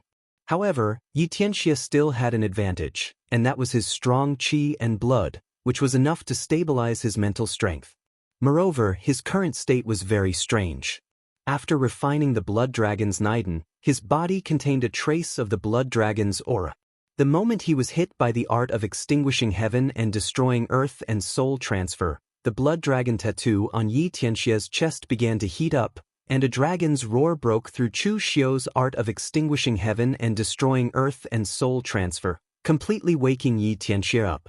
But at this time, two powerful Buddhist lights bloomed in front of him, and two powerful great Vajra wheel seals fell. At this time, Yi Tianxia could only hurriedly block, but the blood dragon in his hand was directly blown away by the two great Vajra wheel seals by Chu Xiu and stabbed into the ground. The warriors of the evil pole sect all raised their eyebrows, and they were extremely nervous. Ever since Yi Tianxia stepped into the Jianghu, this was the first time his weapon was directly blown away by someone. The holy maiden of the moon-worshipping cult looked at Chu Xiu with a strange look in her eyes. It was very rare in the Jianghu to be able to switch between the devil and Buddha so easily. Even though the sixth demon sect cultivated both the devil and Buddha, in fact, the cultivation methods of the sixth demon sect were of the same nature. Whether it was the devil or the Buddha, they mainly cultivated mental strength. As for Chu Xiu, the mental energy cultivation method he used previously was a demonic cultivation method, while the Madra law he used now was a Buddhist cultivation method. One was a mental energy secret technique, while the other was a powerful and heavy Buddhist sect Madra law. These two things were completely different, but Chu Xiu was able to change them so smoothly and freely. There were very few people in the Jianghu who could do this. At this moment, Yi Tianxia's expression finally changed a little. He attacked Chu Xiu because he wanted to fight and vent his anger after being humiliated by the holy maiden of the moon-worshipping cult. Only now did he realize that although he had vented most of his anger, he had kicked an iron plate. His weapon was blown away, but Chu Xiu on the opposite side threw a punch. He did not have a weapon, and neither did Chu Xiu. Of course, Yi Tianxia knew that this was not because Chu Xiu deliberately wanted to be fair, but because Chu Xiu's close-range killing technique was not inferior to his saber technique. The punch condensed boundless killing intent and murderous aura, even staining the surrounding qi of heaven and earth with a scarlet color. There was a faint sound of ghosts and gods crying in the fist momentum. Sky extinguishing earth annihilating fist. Yi Tianxia did not have a spear in his hand. He also roared and directly punched out. The fist momentum was straight, and gang energy erupted. A blood-colored dragon shadow wrapped around his arm and roared out. His arm was a spear, the blood dragon spear that could pierce the sky. There was a loud bang. Everything around had been covered by endless blood-colored gang energy, and the scene inside could not be seen clearly. But in the next moment, a figure was blasted out and retreated more than 10 steps. His face was pale, and even the blood dragon tattoo on his chest had become extremely dim at this time, as if it had lost its spirit.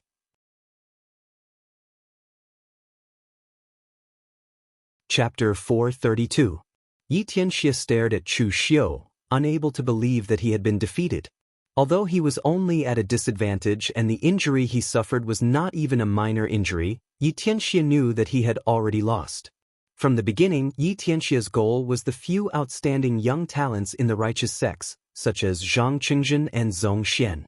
He had always regarded these people as his imaginary opponents. Although he had heard of Chu Xiu's name a long time ago, Yi Tianxia had never regarded Chu Xiu as an opponent. Now, he was defeated by Chu Xiu. This kind of complicated feeling was absolutely impossible for outsiders to understand. At this moment, the Holy Lady of the Moon-worshipping cult said in an impatient tone, "Yi Tianxia, have you fought enough? If you have, leave quickly. Don't forget where you are. This is not your evil sect, nor my moon-worshipping cult." Since Zhang Chufan was dead, what was the point of them wasting time here? Whether it was Yi Tianxia or the Holy Lady of the Moon-worshipping cult, they had no intention of avenging Zhang Chufan. The land of Eastern Qi was the most prosperous place in the martial arts world. Whether it was the moon-worshipping cult or the evil sect, their power here was limited. There was not much meaning in continuing to dawdle here, except for the risk of swaggering through the market. Yi Tianxia glared at Chu Xiu, but he was not stupid enough to say anything. Instead, he turned around, pulled out the blood dragon that had been sent flying by Chu Xiu, and turned to leave. Before the Holy Lady of the Moon-worshipping cult left, she also glanced at Chu Xiu, but there was a look of interest in her eyes. In fact, she was indeed very interested in Chu Xiu, even more so than Yi Tianxia. Looking at the back of the group of people leaving, Chu Xiu did not say anything. Chu Xiu was confident that he could defeat Yi Tianxia, but the strength of the saintess of the moon-worshipping cult was somewhat unfathomable. Even Chu Xiu could not tell if she had reached the unity of heaven and man realm. Therefore, if she wanted to leave, Chu Xiu would certainly not stop her. Anyway, his goal had been achieved. This group of people also came for Zhang Chufan. Fortunately, he was one step ahead. If the people of the evil extreme sect and the moon-worshipping cult got hold of Zhang Chufan, they would get the true inheritance of the Demon Heart Hall from his mouth and confirm his identity. Then, Chu Xiu's identity in the Yinma clan would not be able to be hidden anymore. At this time, Tanya suddenly stood behind Chu Xiu and chuckled, "Lord, that holy maiden of the moon-worshipping cult is interested in you." Without turning his head, Chu Xiu asked, "How do you know?" Tanya pretended to be an experienced person and said, "The premise for a woman to have a good impression of a man is curiosity. Obviously, she was very curious about you just now. The two of you are very likely to be together. In the legends of Jianghu, those holy maidens do not marry and are as pure as ice and as clean as jade. However, if they meet the person they like, it will be like dry wood and raging fire. Once it starts, no one can stop it. Lord, I feel that you are very likely to abduct this holy maiden of the moon-worshipping cult and then write a Wulin love story." Chu Xiu turned his head, glanced at Tanya, and said, "Do you believe such a melodramatic thing? If someone really abducted the holy maiden of the moon-worshipping cult, the next day he would be chased by the moon-worshipping cult and even the entire Ming-Mo clan in Jianghu. At the same time, he could experience Yi Xiaonan's heaven-mending heart sutra and Eastern Emperor Tai's sky-burning mirror. Also, those cliché stories of poor boys eloping with the young ladies of aristocratic families were just as ridiculous. Being well-matched in social status wasn't just a joke, especially for those big aristocratic families. Their daughters could stay unmarried for the rest of their lives, but they definitely couldn't marry a penniless poor boy. I heard from the Ghost Hand King that you have nothing to do during this period of time. Don't tell me you have been reading these boring Jianghu romance stories all day long? If you really have nothing to do, I can also find something for you to do. After all, Guanxi is so big. If you want to find something, it is still very easy." Tanya secretly cursed that the Ghost Hand King was secretly snitching on him. He quickly waved his hand and said, "Don't worry, Lord. I have a lot of things to do, and I'm almost too busy." Chu Xiu waved his hand and let the others leave with him. He did not continue to argue with Tanya. In fact, Chu Xiu knew what Tanya's current state was, but he did not care, and he did not want to care. Chu Xiu only had two attitudes towards his subordinates. One was ability, and the other was obedience. As long as one was capable and could obey Chu Xiu's orders, Chu Xiu dared to give them everything they wanted. As for the rest, Chu Xiu did not want to interfere with the hobbies of his subordinates and how they behaved. After the matter was settled, Chu Xiu did not want to stay in Eastern Qi any longer. After all, this was not his territory, and there were no big shots in Lin County. It was not a big deal for him to kill people here, but if he ran into people from big forces who did not like him, he was afraid that it would be another conflict. Just when Chu Xiu was resting in the inn at night, a familiar fluctuation suddenly came from outside Chu Xiu's window. Chu Xiu raised his eyebrows, and without alerting anyone, he directly concealed his breath and walked out of the door. Not far from the inn, Mr. Lu stood outside the forest next to the inn. His aura was condensed, and he frowned as he looked at Chu Xiu. At present, Mr. Lu's cultivation had condensed to the extreme, and he was only one step away. To be precise, he was only half a step away from stepping into the realm of Martial Dao Grandmaster. Mr. Lu was here because of Zhang Chufan. Zhang Chufan was so high profile in Eastern Qi, so naturally, the phaseless demon sect had also received the news. It was just that they did not receive the news earlier than Mei Qinglian. Moreover, Chu Xiu's identity as the successor of the Demon Heart Hall was not widely known, and only a few people in the phaseless demon sect knew about it. Therefore, when some of the disciples of the phaseless demon sect heard that Zhang Chufan claimed to be the successor of the Demon Heart Hall, they did not pay much attention to it. It was not until Mr. Lu, who was in closed-door cultivation, unexpectedly heard about this that he felt that something was wrong. He immediately stopped his closed-door cultivation and immediately came to find Chu Xiu. Since this Zhang Chufan claimed to be the successor of the Demon Heart Hall, who was Chu Xiu? It should be known that the Kunlun devil cult had been destroyed for so many years, and there were many people who knew about the Kunlun devil cult now. However, if you were to ask them who was in the Kunlun devil cult, almost 99% of them would be confused. They could not even tell whether the Kunlun devil cult had 4 demon lords or 8 demon lords in the past. The Demon Heart Hall was just a branch of the Kunlun devil cult in the past. It could not be said to be weak, but it could not be said to be strong either. It was not very famous, and except for some sects or forces that were related to the Kunlun devil cult in the past, no one else would know about it. However, Zhang Chufan knew about it now. He was a warrior who was born as a lone cultivator and had never even stepped out of Eastern Qi in his life. Yet, he knew about the Demon Heart Hall, and he even revealed his demonic skills. This made Mr. Lu suspicious. When he arrived at Antai Prefecture, he found that Zhang Chufan was already dead. There was not even a trace of him left, and his body had been disposed of by Chu Xiu's men. Mr. Lu did not need to think too much.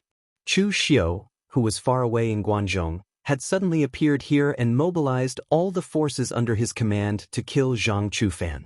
This was enough to explain everything. There was a long silence. Mr. Lu did not speak, and neither did Chu Xiu. The atmosphere was extremely oppressive. At this moment, Mr. Lu suddenly said something superfluous. Zhang Chufan is dead? Chu Xiu nodded. He's dead. He's completely dead. There's not even a trace left. Mr. Lu nodded and suddenly asked, "Does the Saintess know about this?" Chu Xiu said lightly, "It was the Saintess who told me about this. Otherwise, why would I pay attention to these things in Eastern Qi?" There was another moment of silence. Mr. Lu's expression did not change, but his eyes were a little erratic. After a long while, Mr. Lu said, "I heard that you fought with Yi Tianxie of the Omniscient sect today. How did it feel?" Chu Xiu said in a low voice, "His strength is not weak, but it can only be considered good at best. 90% of his strength comes from external forces.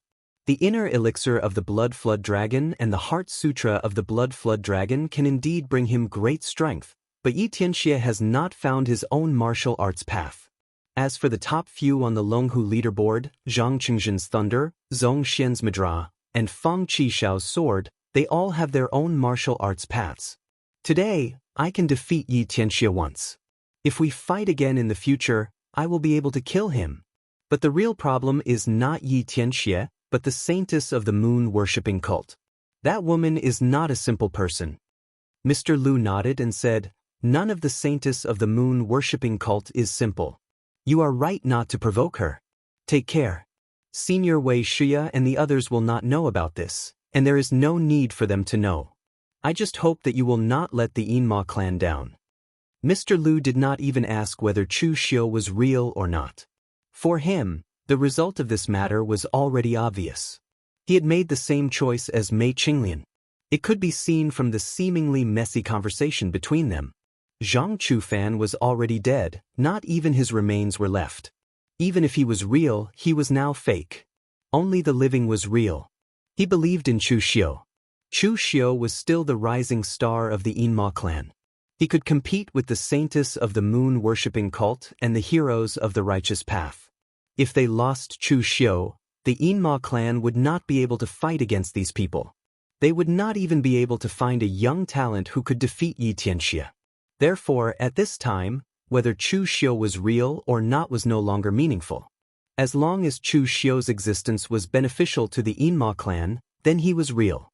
Also, since it was Mei Qinglian who informed Chu Xiu about this matter, it proved that Mei Qinglian already knew all this and had already made a choice. In this case, Mr. Lu felt a little more confident. Some things did not need to be so serious. It was rare to be confused. It was good for everyone.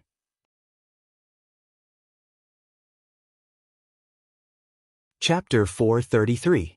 With Mr. Lu's visit, Chu Xiu's crisis could finally be considered to have passed. Mr. Lu and Mei Qinglian could basically represent the attitude of most of the Yinma clan towards him. In addition, they were the only ones who knew Chu Xiu's true identity. It could be said that as long as he dealt with them, everything would be over. He led them all the way back to the Guangzhong torture room. Chu Xiu arranged for the others to go back first, while he went back to the main hall to report.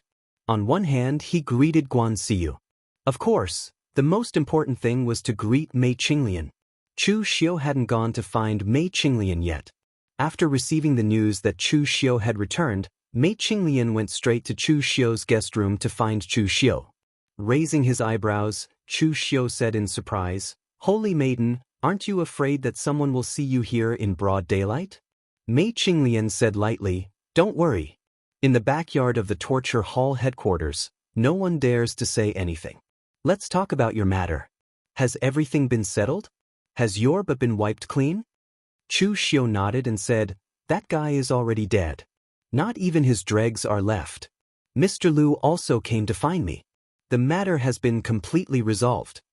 Hearing Chu Xiu's words, Mei Qinglian also breathed a sigh of relief. After all, she chose to stand on Chu Xiu's side at that time. If Chu Xiu had screwed up and an accident had happened, his identity would have been exposed by the Yinma clan. Then she would also have been in trouble. However, Mei Qinglian still sneered and said, "To be honest, this is the first time I've seen such a bold guy like you. You actually dared to play such a trick in front of so many senior experts of the Yinma clan. You really have no limit to your courage." Chu Xiu said lightly, "Sometimes, the boundary between what is true and what is false is not important. The result is the most important. Isn't the current result good? The news from Eastern Qi has arrived. Saintess, you can find out what kind of person Zhang Chufan is. Letting him be the successor of the Kunlun devil cult, the face of the Yinma clan, is a disaster." Mei Qinglian nodded. She had to admit this point. Although she had never met Zhang Chufan, she knew that there were not many in the martial world who could be compared to Chu Xiu. The Yinma clan was already in decline. Without Chu Xiu, where could they find another martial artist who could be ranked in the top 10 of the Longhu list? At this time, Chu Xiu suddenly said, "By the way, this time the evil Pole sect also made a move. They also wanted to recruit Zhang Chufan, but they were a step too late. I beat them to it. I fought with Yi Tianxie of the evil Pole sect, but what surprised me the most was that the saintess of the moon-worshipping cult was with the evil Pole sect at this time. Has the relationship between the moon-worshipping cult and the evil Pole sect become so good? Moreover, my strength is stronger than Yi Tianxie, but I still can't see through the saintess of the moon-worshipping cult. Among the younger generation, her strength is enough to be ranked in the top 10 of the Longhu list, maybe even in the top 5. Mei Qinglian said disdainfully, "Do you think the evil Pole sect is worthy of being brothers with the moon-worshipping cult? They should be completely licking their boots. Not to mention the saintess of the moon-worshipping cult, even if the evil Pole sect sent out an emissary, the evil Pole sect would have to treat them politely. Also, the saintess of the moon-worshipping cult is not to be trifled with. After all, the saintess of the moon-worshipping cult is a secret technique in the moon-worshipping cult. Even the leader can't cultivate it. Only the saintess is qualified to touch it. But you don't have to worry too much about her. The saintess of the moon-worshipping cult is famous now. In the past, when the Kunlun devil cult was strong, many demonic sects had saintesses, saints, and so on. This was also learned from the Kunlun devil cult. Since the Kunlun devil cult is already known as a holy cult, it's normal to have saints and saintesses. It's just that the saintess of the moon-worshipping cult is a bit special. The selection is the strictest, and the status of the saintess of each generation is very high. However, the saintess of each generation is also very short-lived. Even if they have stepped into the martial Dao Grandmaster realm, no one can live more than 50 years old. In my opinion, it's probably because the cultivation method of the Holy Maiden of the Moon-worshipping cult is flawed. Although it can create a powerhouse above the martial Dao Grandmaster level in a short time, it will seriously affect their lifespan. Mei Qinglian's tone was very disdainful of the evil Pole sect, but she didn't have a good tone with the saintess of the moon-worshipping cult. Chu Xiu secretly guessed that Mei Qinglian was jealous. After all, they were both women, and they were both demonic path saintesses. However, although the saintess of the moon-worshipping cult was temporarily weak, her status was higher than Mei Qinglian's. After all, one was alone, while the other was backed by the moon-worshipping cult. Of course, Chu Xiu also suspected that Mei Qinglian was jealous that the saintess of the moon-worshipping cult was younger than her. Of course, Chu Xiu wouldn't say this out loud. Otherwise, he would really become an idiot. Mei Qinglian snorted softly and said, "All right, I won't talk to you anymore. You've been back for so long. Go and see Guanxiu first." After saying that, Mei Qinglian turned around and left. In the past, when Chu Xiu returned to the Guanzhong torture room to report the situation, Guanxiu was very indifferent. As long as Chu Xiu won the reputation of the Guanzhong torture room, that was enough. He would be rewarded and punished. The process was very simple. However, this time, Guanxiu didn't talk about rewards and punishments. Instead, she looked at Chu Xiu, who was standing in front of her, and frowned. After a while, she asked, "You said that you went to Eastern Qi to kill the remnants of the devil cult and spread the name of the Guanzhong torture room. But in the end, why did you slaughter the Yang family of the Antai prefecture and fight with the people from the evil pole sect?" Chu Xiu's expression didn't change as he said, "The Yang family is the accomplice of the remnants of the Kunlun devil cult. If I don't destroy the Yang family, I won't be able to kill them. They will continue to cause trouble for me. When that time comes, I won't receive praise from the pugilistic world, but ridicule. As for the evil pole sect, I didn't take the initiative to cause trouble for them. Instead, the people from the evil pole sect suddenly went crazy and attacked me."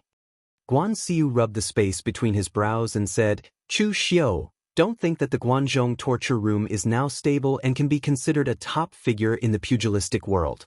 In reality, the Guanzhong torture room is still not stable enough. We're just sitting on the edge of a volcano. Sitting in the middle of the three countries, the Guanzhong torture room is also trying to survive in the cracks. Naturally, we should develop steadily and keep a low profile. It's a good thing that you've spread the name of the Guanzhong torture room, but at the same time, you have to control the degree of this prestige. This time, you went to Eastern Qi with great fanfare to destroy the Yang family and destroy the evil pole sect. Remember, don't do this kind of thing in the future. Otherwise, if something big happens, even I can't protect you." When Chu Xiu heard this, he nodded and didn't refute. Guanxiu of the Guanzhong torture room was a man of his word. He just had to listen to what he said. As for whether he would do it or not, that was not certain. Moreover, Chu Xiu had discovered a flaw in Guanxiu's character. It wasn't exactly a flaw, but his way of doing things was too conservative. It was true that Guanzhong was in the middle of the three countries, but the Guanzhong torture room didn't need stability. They needed to jump out of this crack. Otherwise, if something unexpected happened and the three countries went to war again, the unlucky one would be the Guanzhong torture room. It could be said that the safety of the entire Guanzhong torture room was in the hands of others. It was abnormally dangerous. Guanxiu knew all of this, but he didn't want to solve it. Perhaps this had something to do with his character. In the past, Chu Kuanga had laid the foundation for the Guanzhong torture room, and Guanxiu had completely carried forward and stabilized the Guanzhong torture room with this foundation. But it seemed like he could only do this much. It seemed like Guanxiu couldn't do what Chu Kuanga had done to open up the Guanzhong torture room to a new level. However, this wasn't a problem that Chu Xiu should worry about. He couldn't be bothered to worry about these things for the Guanzhong torture room. At this moment, Guanxiu suddenly said, "You came back a little early this time." Chu Xiu said in surprise, "Early?" Guanxiu nodded and said, "There is something that requires you to go to Eastern Qi's Wu County again. If you had come back a little later, I would have asked someone to bring you a letter. Then you wouldn't have wasted time going back to the Guanzhong torture room. Now you have to go to Eastern Qi again." Chu Xiu said in a deep voice, "If there is something in the torture chamber, as a subordinate, I should do my best. Did something big happen in Eastern Qi?" Guanxiu shook his head and said, "Actually, it's not a big deal. The Luo family of Wu County, one of the 9 great families, wants to have a martial arts competition to find a spouse. They sent an invitation to the Guanzhong torture room to attend the ceremony. In the Jianghu, it's inevitable to socialize. The Guanzhong torture room doesn't want to offend the Luo family of Wu County, so naturally, we have to send someone there. You have a great reputation in the Jianghu, and you are also the Guanxi torture officer of the Guanzhong torture room, so this kind of thing needs to be done by you." At this point, Guan Xiu made a rare joke with Chu Xiu. She said, "I heard that you are good friends with Luo Feiheng of the Luo family of Wu County. Although that girl has a strange temper, her strength is not bad, and her looks are not bad. She is also the eldest daughter of the Luo family of Wu County. This time, the Luo family is holding a martial arts competition to find a spouse. If you can marry Luo Feiheng, it will be a good story." Chu Xiu ignored Guan Xiu's joke, but this news shocked Chu Xiu. Why did Luo Feiheng suddenly start a martial arts competition to find a spouse? In the original plot, she should have been forced to marry Xiahou in the future. Thinking of this, Chu Xiu suddenly guessed something. It seemed that this matter really had something to do with him. Xiahou Wujiang had died in his hands during the righteous and demonic battles on Mount Fuyu, so who could Luo Feiheng marry? Even if the Luo family of Wu County wasn't strong and needed to curry favor with Xiahou, it was still one of the 9 great families. Luo Feiheng was also in the top 10 of the Longhu list. Without Xiahou Wujiang, it could be said that no one from the Xiahou family was worthy of Luo Feiheng, and the Luo family of Wu County wouldn't be so idiotic as to marry Luo Feiheng to an ordinary disciple of the Xiahou family. Therefore, from the moment Xiahou Wujiang died, the plot changed. However, Chu Xiu still didn't understand. If the Luo family of Wu County could think of such a cliché martial arts competition to find a spouse, were they really worried that Luo Feiheng wouldn't get married?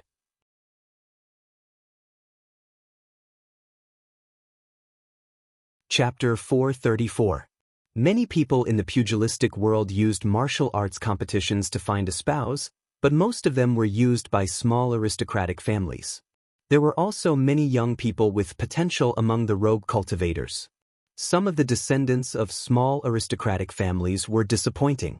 However, if they had a beautiful daughter, they would use the method of martial arts to find a spouse.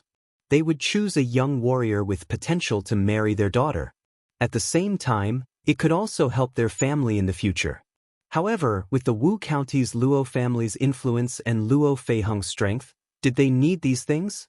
Chu Xiu couldn't help but wonder. The Wu County's Luo family is also using martial arts competitions to find a spouse? If an itinerant cultivator really wins the competition, would the Wu County's Luo family really dare to marry Luo Feiheng to an itinerant cultivator? Guan Xiu shook her head and said, "Of course the Luo family wouldn't do such an idiotic thing. This so-called martial arts competition for a spouse is very suspicious. At the very least, the people the Luo family invited are the outstanding disciples of various aristocratic families. With them, how can an itinerant cultivator stand a chance? However, I heard that Luo Feiheng did something outrageous and angered the Luo family's elders. That's why the Luo family wants to marry Luo Feiheng as soon as possible. Moreover, this time, Luo Feiheng has no choice but to marry. The Wu County's Luo family's strength has been declining in recent years. Not only is the older generation of martial artists getting old, but there is also no one in the younger generation who can shoulder the responsibility of the family except for Luo Feiheng. That's why the Luo family is so anxious to get married. In this martial arts competition for a spouse, the Wu County's Luo family even invited the heir of the Shangshui Ying family, young Master Peerless, Ying Bailu. According to the news, the Luo family has long been in contact with the Ying family. If there are no accidents, this martial arts competition for a spouse is just a show. In the end, the winner will definitely be Ying Bailu.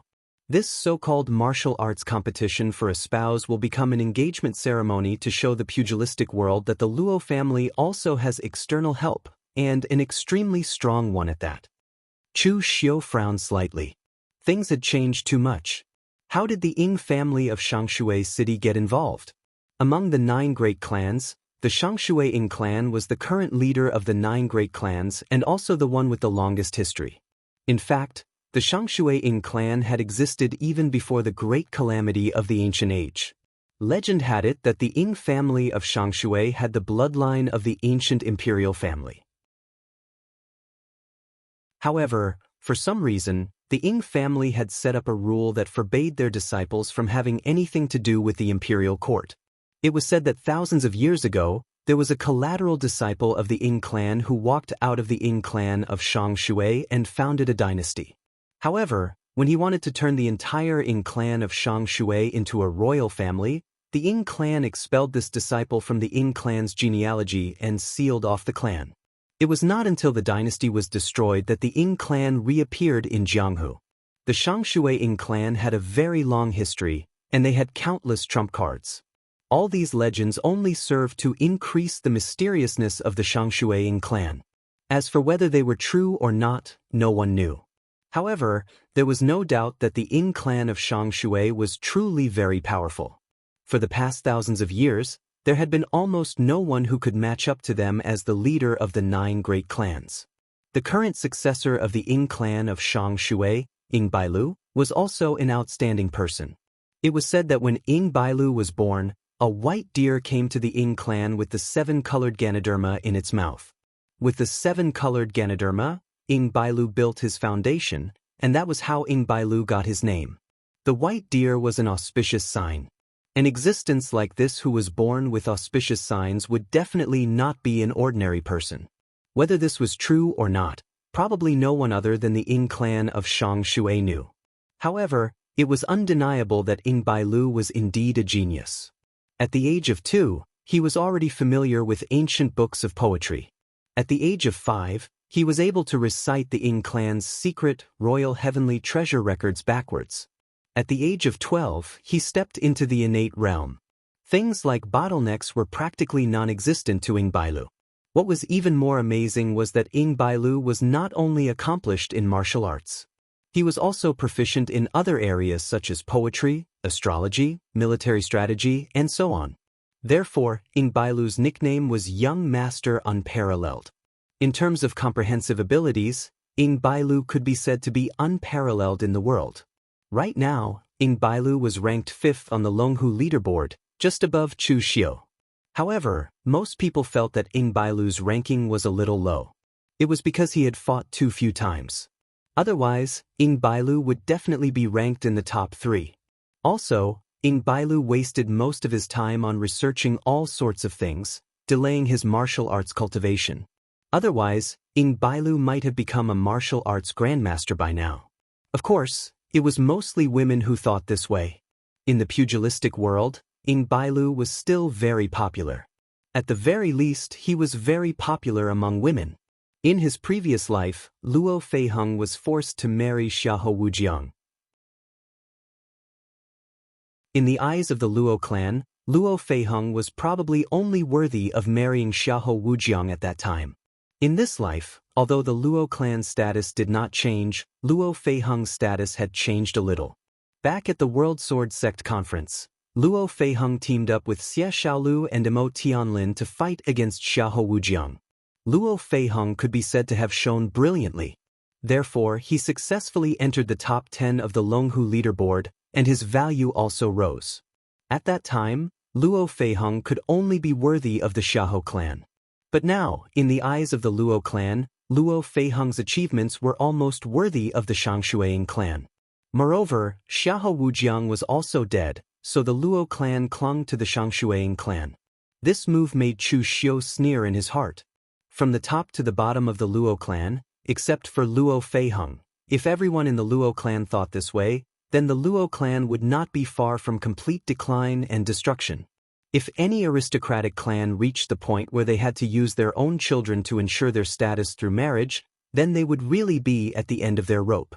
Among aristocratic clans, marriage could only play the role of icing on the cake. Both parties used the relationship of marriage to cooperate with each other. Moreover, the bloodline of the martial artists from aristocratic clans would not be too bad. Therefore, marriage with an aristocratic clan of the same strength could also ensure their bloodline to be strong. But if someone regarded marriage as a necessary life-saving means, then it would really be a joke. It was simply wishful thinking to rely on marriage to solve the problem because one's own family was not living up to expectations. There were so many sects and aristocratic clans in the Jianghu, but none of them relied on marriage to maintain their status. Seeing that Chu Xiu did not speak for a long time, Guan Xiu said, "What's wrong? Are you really interested in Luo Feiheng? If you are really interested, then you can personally participate in the joust for a spouse. You will still have a chance if you participate. The Wu County's Luo clan and the Shangshui Ying clan should have preliminary contact, but they have not formally discussed it yet. There should be a problem somewhere. Otherwise, the Wu County's Luo clan would not have invited us to watch the joust for a spouse, but the engagement banquet of the two aristocratic clans." Chu Xiu shook his head and said, "I and Luo Feiheng are just friends. I don't think that much for the time being. Moreover, even if I really go on stage, the Wu County's Luo clan will probably go back on their word." Guan Xiu raised her eyebrows and nodded. "That's true." Guan Xiu understood what Chu Xiu meant. Since the Wu County's Luo clan wanted to rely on marriage to ensure the Luo clan status, then they had to choose their marriage partner well. Although Chu Xiu was not weak, his reputation in the Jianghu was not very good. Most importantly, Chu Xiu came from the Guanzhong torture room. In theory, the Guanzhong torture room was much stronger than the Wu County's Luo clan, at least several times stronger.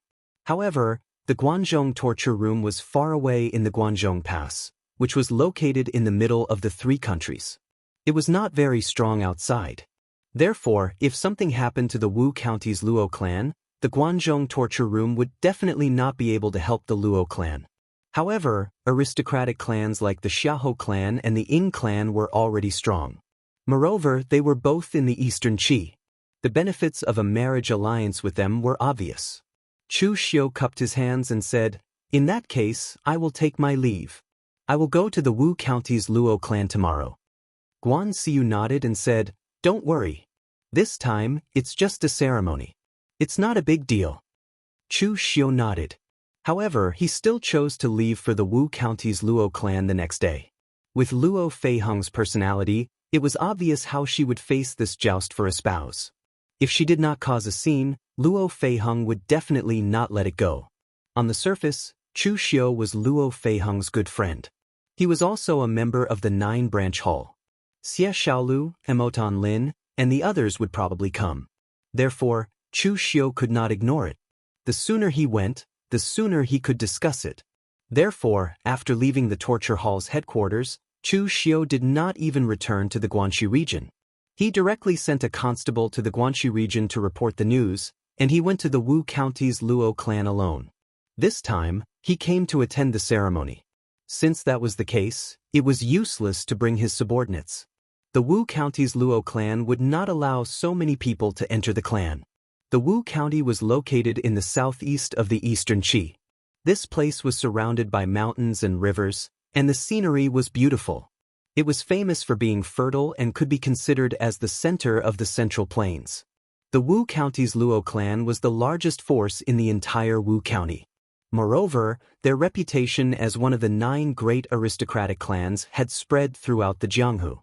This time, the Wu County's Luo clan's joust for a spouse attracted many people to watch the show. Of course, they were only here to watch the show. Probably not many people would dare to enter the arena. It must be known that Luo Feiheng used to be in the top 10 of the Longhu list. It was only recently that he was suddenly pushed out of the top 10 by Marquis Wen Lu Fengxian, who suddenly appeared on the list. Therefore, a martial artist who was worthy of Luo Feiheng must be qualified to be on the Longhu list. What would the others do? Would they just embarrass themselves? The Luo clan's Luo clan manor was located beside the Nanluo River, which passed by the Wu County.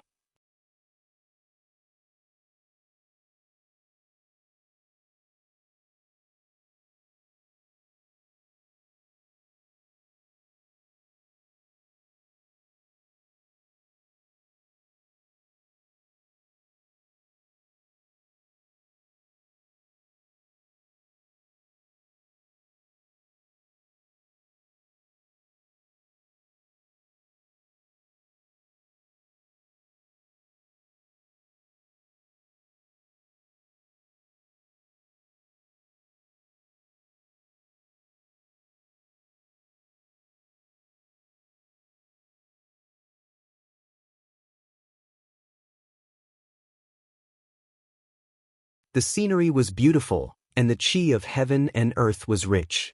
Looking at the Luo clan's manner and the martial artists coming and going, Chu Xiu could not help but shake his head. The Luo clan looked as glorious as ever, but in reality he could feel the Luo clan's declining spirit from the Luo clan's martial artists coming and going.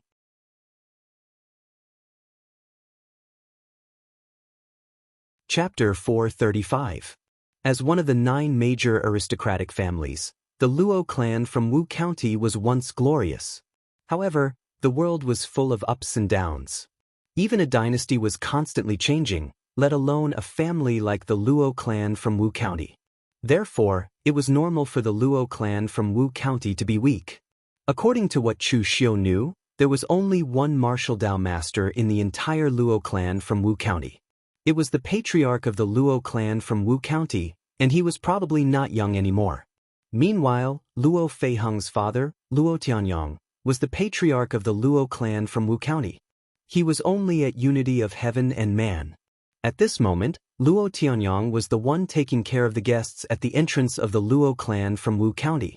In all fairness, Luo Tianyong was doing quite well. He looked like he was in his 40s. He had a short beard and a handsome face. Even though he was a little old, his charm was still the same. In fact, one could tell just by looking at Luo Feiheng. Someone who could give birth to a daughter like her would definitely not look too bad. If the difference was really huge, Luo Tianyong might have a butler with the surname Wang. However, in this pugilistic world, one couldn't rely on one's looks to solve all problems. Even if one was as handsome as Lu Fengxian, the reason why he was able to ascend to the dragon and tiger rankings was because of the ancient halberd in his hands and not his looks. Among the 9 major clans, those who could assume the position of clan master were almost all martial Dao grandmasters, just like Xiahou Zhen. However, when the 5 major aristocratic families had a meeting, Luo Tianyong was standing among a bunch of martial Dao masters. The situation was extremely awkward. It was like a chicken standing among a flock of cranes. Therefore, although Luo Tianyong looked good, there was an aura on him that could not be concealed. It was a humble aura. It could even be said that if Luo Tianyong wasn't here to welcome the guests, most people would have mistaken him for a butler instead of a family head. At this moment, Chu Xiu saw a familiar face. It was Emo Tianlin. Emo Tianlin walked in front of Chu Xiu. When he saw Luo Tianyong, Emo Tianlin walked over and cupped his hands. "Greetings, Uncle Luo." Luo Tianyong beamed at Emo Tianlin and said, "So, it's Tianlin. Not bad, your cultivation has improved again. It seems you are not far from the 5 Qis origin stage." Luo Tianyong's attitude towards Emo Tianlin was quite good. Initially, the Luo family was prepared to unite with the Emo family through marriage, and Emo Tianlin was also his prospective son-in-law. However, Emo Tianlin was a little disappointing. After getting familiar with Luo Feiheng, he felt that he would never be able to control a woman like her. So, he successfully turned her into a good friend, and the matter was left unsettled. Emo Tianlin said politely, "Uncle, you flatter me. My strength is not worth mentioning. If I were to fight with Feiheng now, I probably wouldn't even be able to take a few moves from him. By the way, where is Feiheng? Why would Feiheng want to have a martial arts competition for a spouse?" The corner of Luo Tianyong's mouth revealed a trace of an unnatural smile. A grown girl should get married. Feiheng isn't young anymore. Since she doesn't want to, she can only rely on the family to help her. However, she isn't feeling well today, so she didn't come out. Emo Tianlin frowned and said, "Not feeling well? Then I'll go see Feiheng."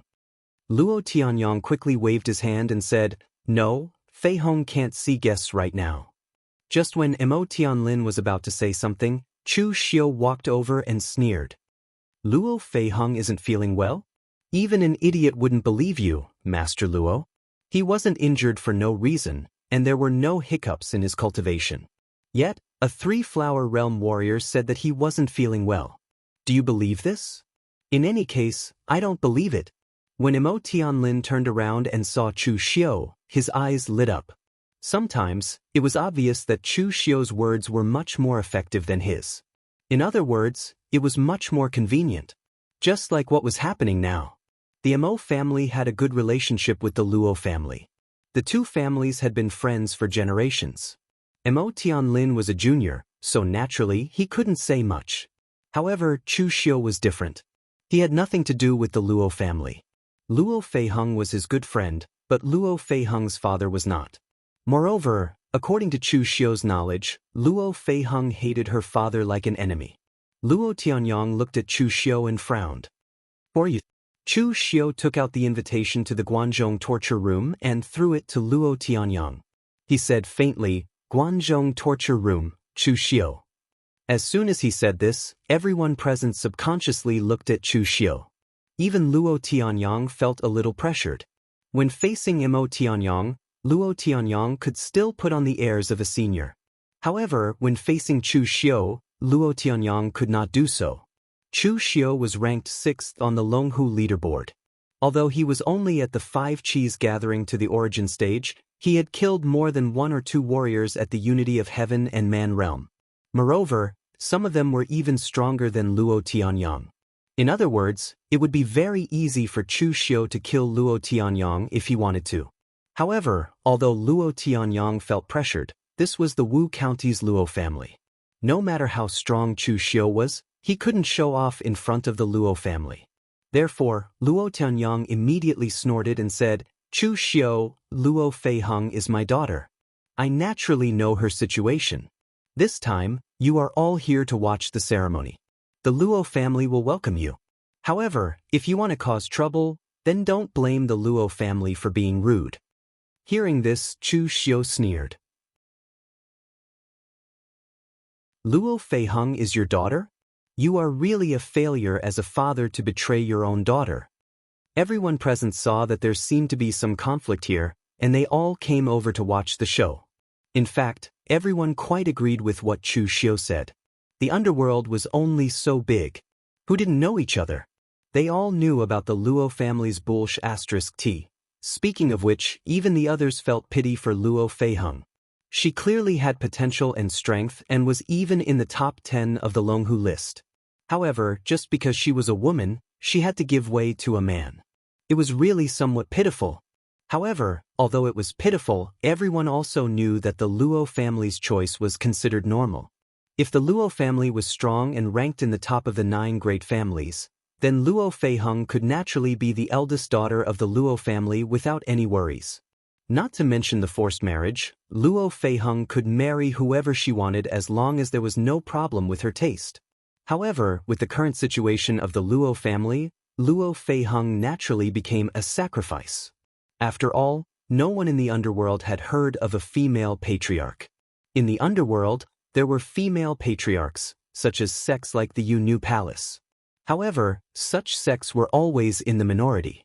Luo Tianyang shouted angrily, "Who are you accusing of betraying their daughter? Chu Xiu, I respect you as an envoy from the Guanzhong torture room and a good friend of my daughter. I will give you some face, but don't go too far." At this moment, another disdainful voice was heard. "You dare to talk but don't dare to do it? Your Luo family is clearly selling their daughter, but now you dare not admit it? If you have the ability, call Luo Feiheng out. I want to see what she has to say." As the crowd split apart, a young man with a long blade on his back and a cold expression walked over. Flying feather blade, Xie Xiaolu. The people present almost instantly recognized Xie Xiaolu's identity.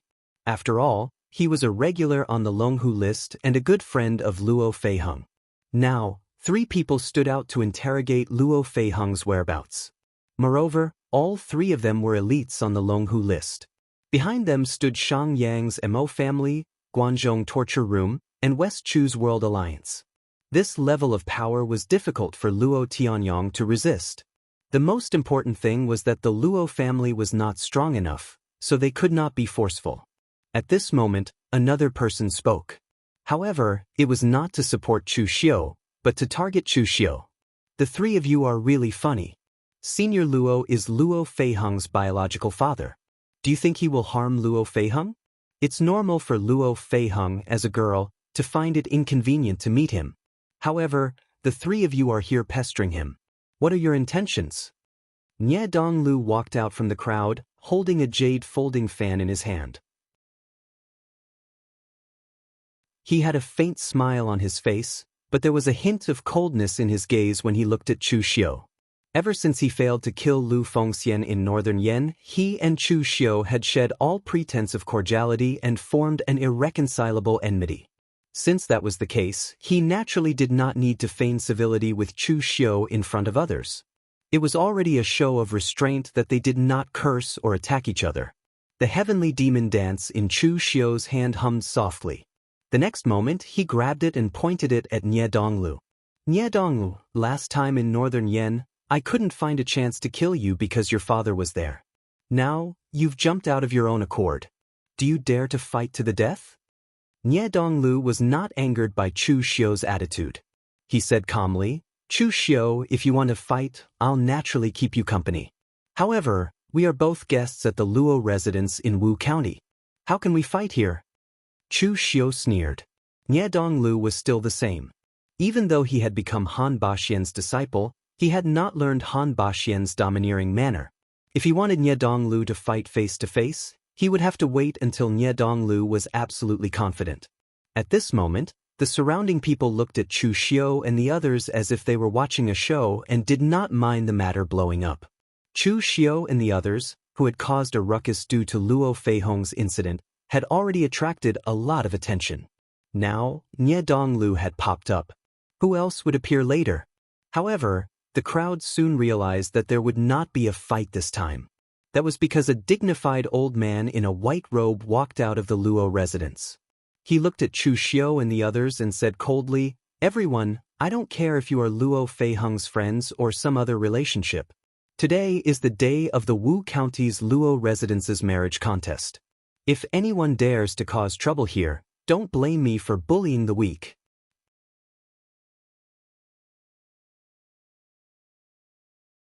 Chapter 436.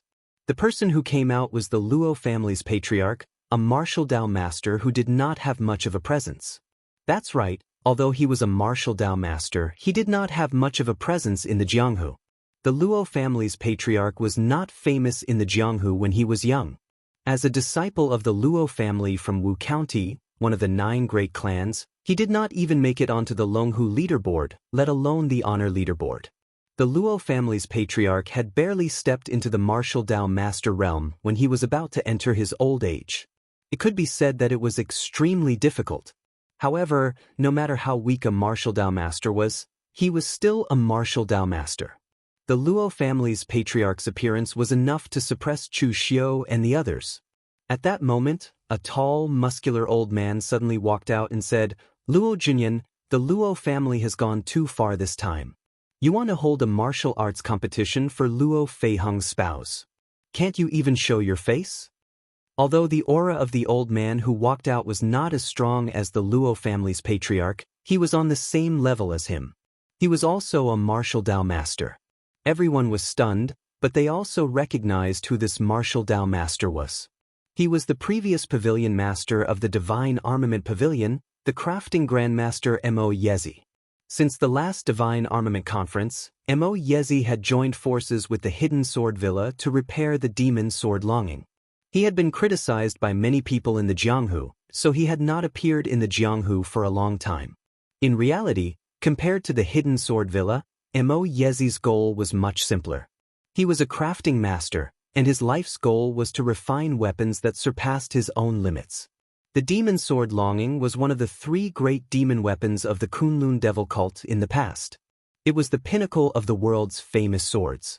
To be able to repair a demon weapon of this level, let alone the Hidden Sword Villa, Mo Yezi might even cooperate with the Demon Dao. However, although Mo Yezi was a martial Dao grandmaster, he was a martial Dao grandmaster who could not fight. Everyone in the Jianghu knew that crafting grandmasters from the Divine Armament Pavilion had cultivation. After all, how could they refine weapons without martial cultivation?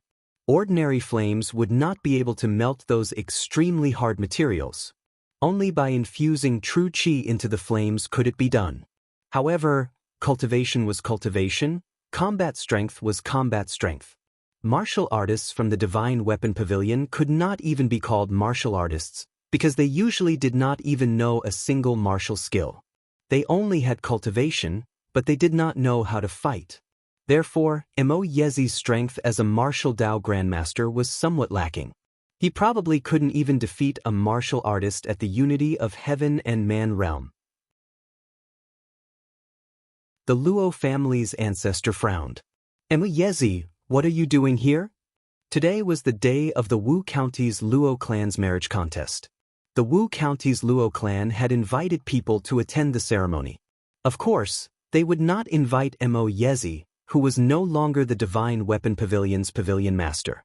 Moreover, those who could come here were basically the younger generation of martial artists. There were not many older generation martial artists who came here to watch this kind of bustle. Mo Yezi said, I'm here for Luo Feiheng. Her blood spear, Red Kite, is my proudest work. It has a chance to become a divine armament in the future. I don't care how you treat Luo Feiheng. That's your family's business, but I can't let my Red Kite fall into someone else's hands. I'm going to check on Luo Feiheng. I have to make sure she's okay. Looking at Mo Yezi, the Luo family's ancestor felt a headache coming on. Facing a grandmaster crafting grandmaster like Mo Yezi, Luo Junyan could not beat or scold him.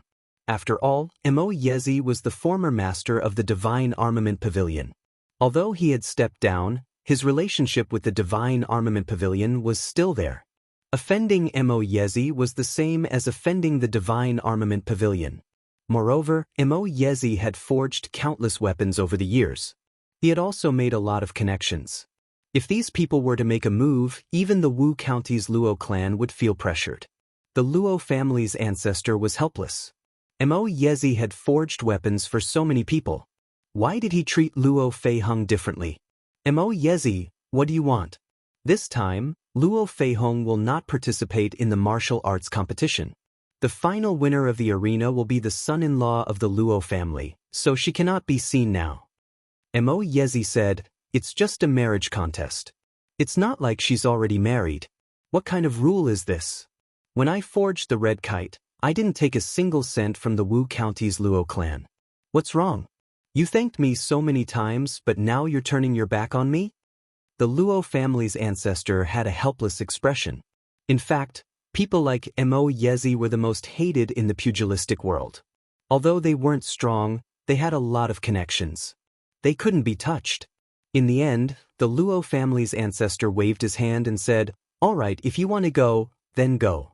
Luo Tianyang wanted to say something, but the Luo family's ancestor glared at him.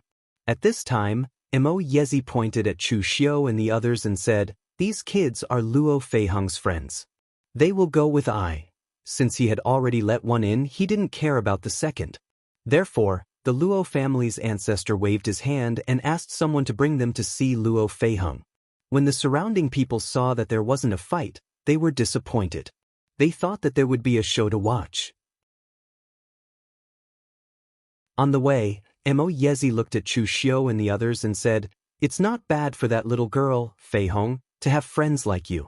The Luo clan has gone overboard this time. They used their own daughter in exchange for an uncertain future. Although it will be of some help to the Luo clan, it seems a little too despicable. Chu Xiu and the others nodded. They also knew that Luo Feiheng had a good relationship with Mo Yezi. In the past, the Luo clan had asked Mo Yezi to forge the blood spear Red Kite for them. It was Mo Yezi who went against everyone's opinion and gave the Red Kite to Luo Feiheng. He also said that the Red Kite could only be used to its fullest in Luo Feiheng's hands. After that, Mo Yezi treated Luo Feiheng very well. He treated Luo Feiheng like his own daughter. This wasn't just because of the weapon, but also because the two of them got along very well. During the previous God Weapon Conference, Chu Xiu and the others could only enter the Mirror Lake Manor after the God Weapon Conference officially started. However, Luo Feiheng could enter the Mirror Lake Manor earlier. He ate and drank there as if he was one of them. Unfortunately, Mo Yezi's backing was useless to Luo Feiheng because he was just a weapon forging grandmaster. When asking for help, a weapon forging grandmaster would naturally be respected. Their status was even higher than that of a martial Dao grandmaster. However, at such a critical moment, a weapon forging grandmaster was obviously not as important as a normal martial Dao grandmaster.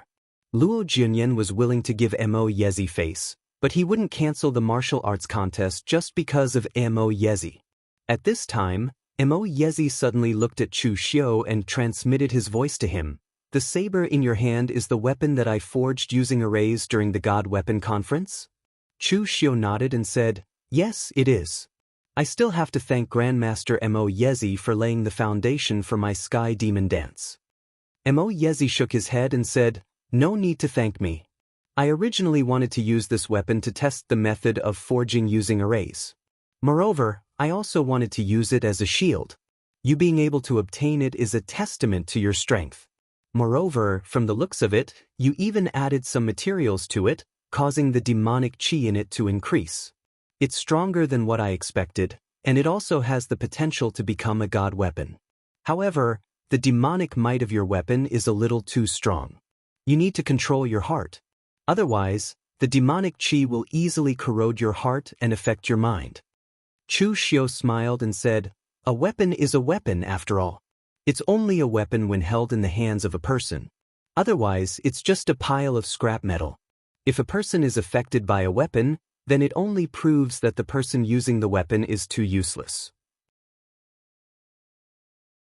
Just like when the righteous and demonic Dao sects fought on Floating Jade Mountain, the Wind Cloud Sword Mound took out the famous Decimating Abyss.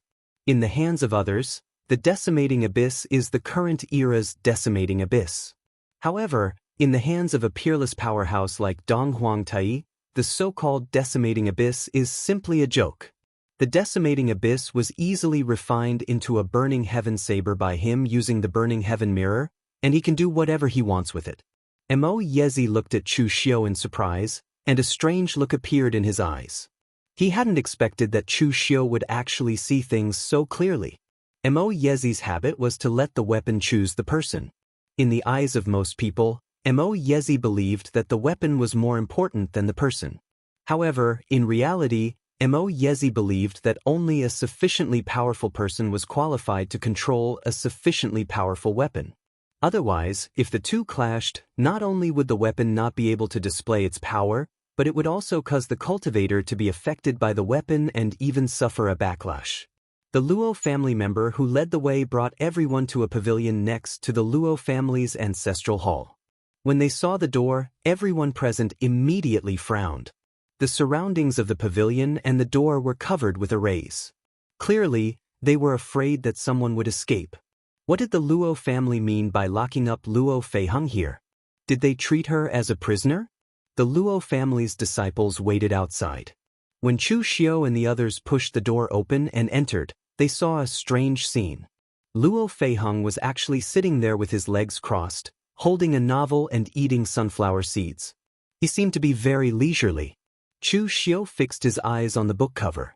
The 3 words Wind Moon Calamity were written on the cover. There were also a few half-naked and enchanting women drawn on the cover. Just by looking at them, one could tell what the content of the book was. When he saw Chu Xiu and the others arrive, Luo Feiheng threw the book down and said in surprise, "Why did that bunch of old farts let you in?" "Oh, Senior Mo, you're here too. I understand now. I reckon that old fart let you go because he cared about Senior Mo's face."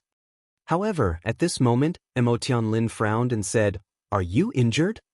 Although Luo Feiheng looked leisurely, her face was a little pale. The aura of the 3-flower realm at one's prominence was also a little erratic. Anyone could see that she was currently seriously injured.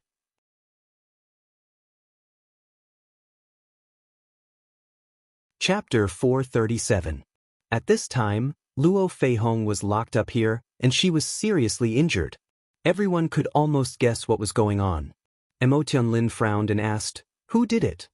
Luo Feiheng said disdainfully, "It's that trash, Luo Tunyang. If he wasn't my father, I would have used all my strength to injure him.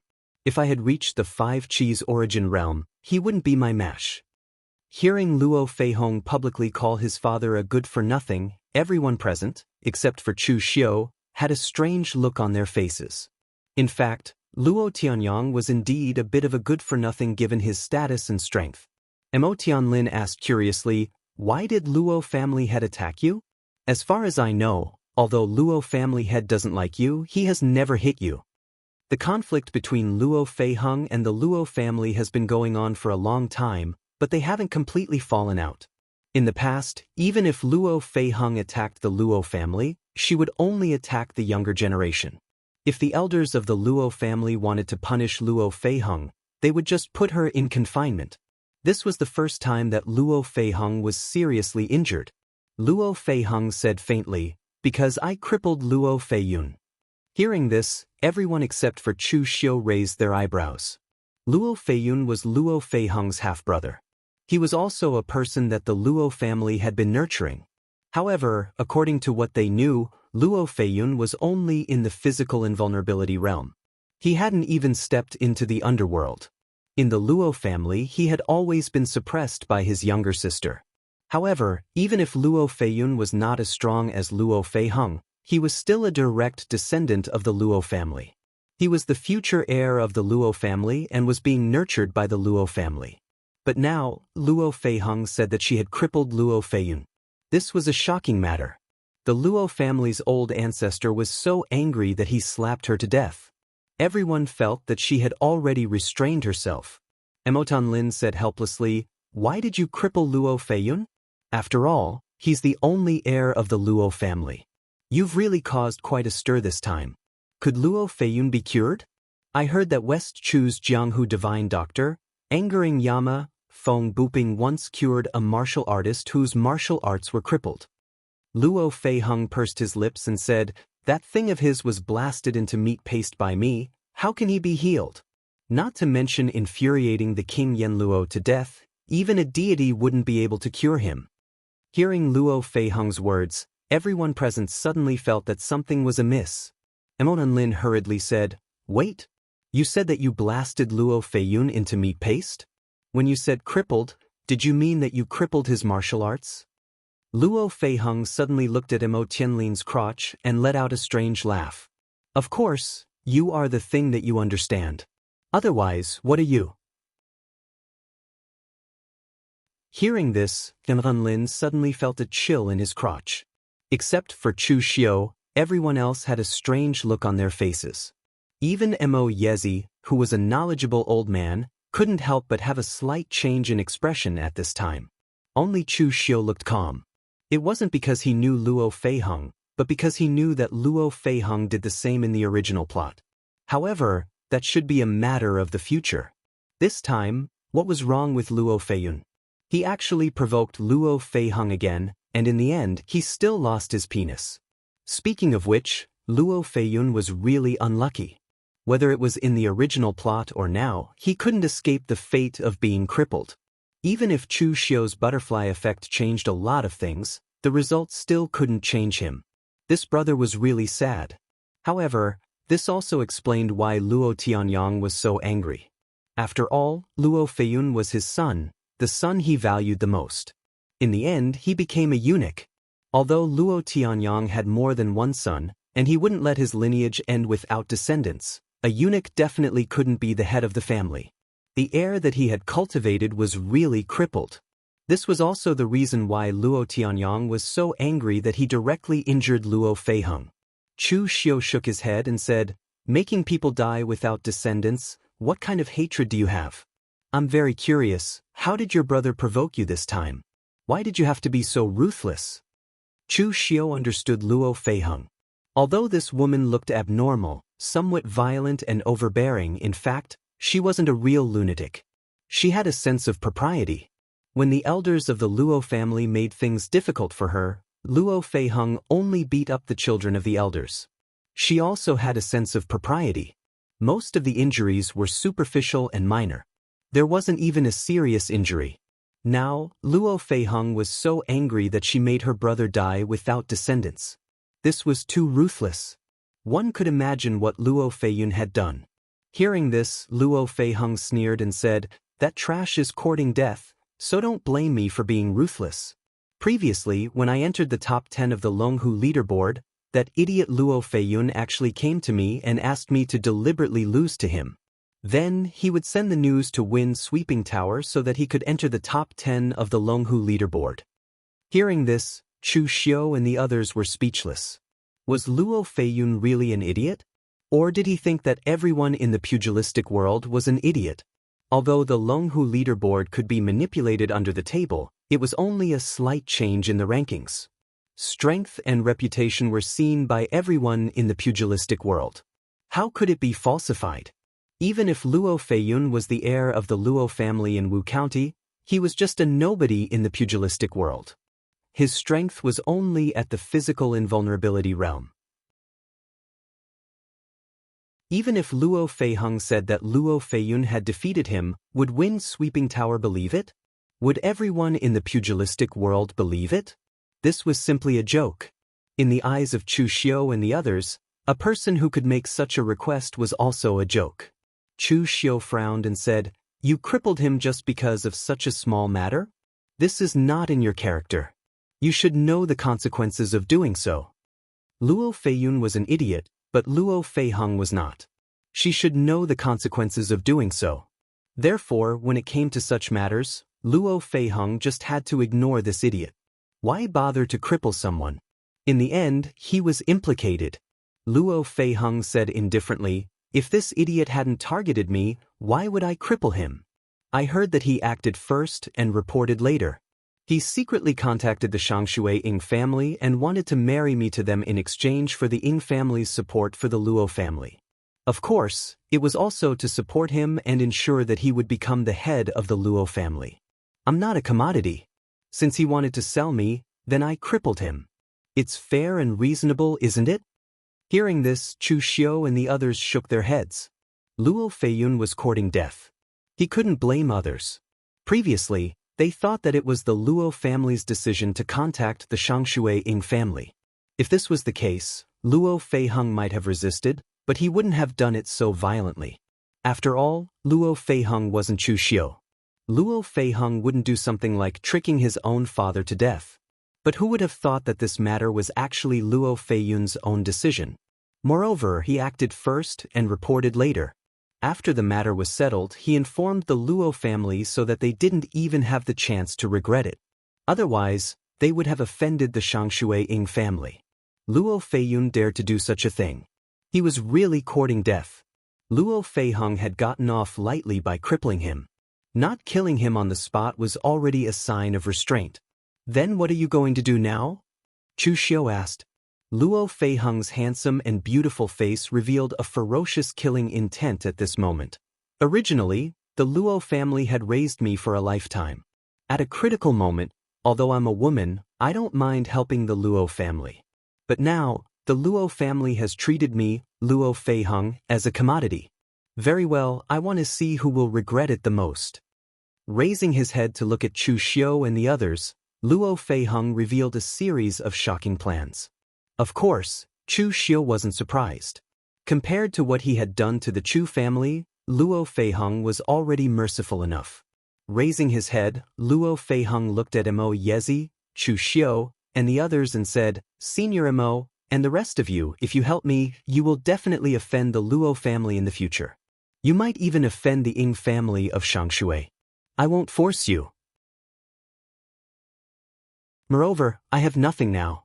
Even if you believe me, I won't say empty words. Although I, Luo Feiheng, am a woman, I still know how to repay kindness. Today's matter will be repaid in the future."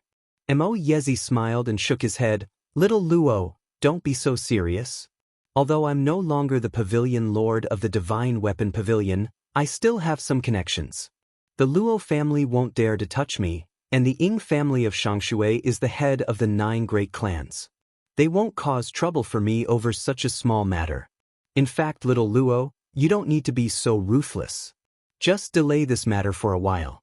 Give me some time, I'll find some connections and put pressure on the Luo family. When the time comes, Luo Junyan will give in."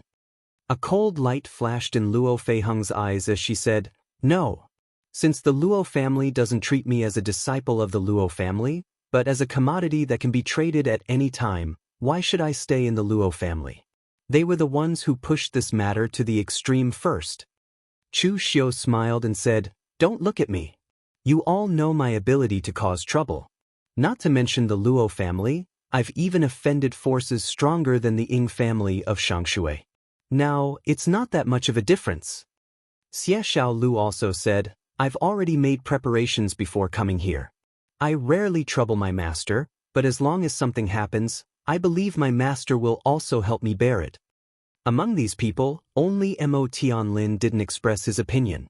But in fact, among these people, Mo Tianlin was the first to know Luo Feiheng. Of course, this couldn't be blamed on Mo Tianlin for being a coward.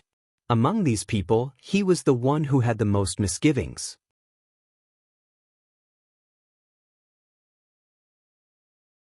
Chapter 438. Mo Yezi was willing to help Luo Feiheng without any misgivings because he treated Luo Feiheng like a daughter. Ever since he forged the iris spear and gave it to Luo Feiheng, his attitude towards Luo Feiheng was even better than his own son. Moreover, Mo Yezi's situation was just as he said. With his status and connections, he wasn't afraid of the Luo clan or the Shangshuang clan. The same went for Xie Xiaolu. The World Alliance was far away in West Chu, and with Chen Qingdi's dominance, why would he need to be afraid of others? As for Chu Xiu, Luo Feiheng could be considered a good friend and a member of the Nine Halls. In terms of benefits, Luo Feiheng definitely wouldn't be an ordinary person in the future. It wasn't easy for her to establish the Bu-Air Palace and stand tall in the world as a woman. If he helped her now, Chu Xiu wouldn't suffer in the future. Mo Tianlin had the most misgivings because the Mo clan wasn't strong and was only in Eastern Qi. Moreover, his position as the successor of the Mo clan wasn't stable. There were many disciples in the Mo clan who weren't convinced by him and were always eyeing his position. Just when Mo Tianlin wanted to say something, Luo Feiheng spoke first. All right, Mo Tianlin, I know your situation. Don't force yourself. Don't get involved in this matter. Hearing Luo Feiheng's words, Mo Tianlin raised his eyebrows and said, What do you mean by force? I'm clearly very strong, okay? Don't talk about this matter anymore. I'm really going to get involved.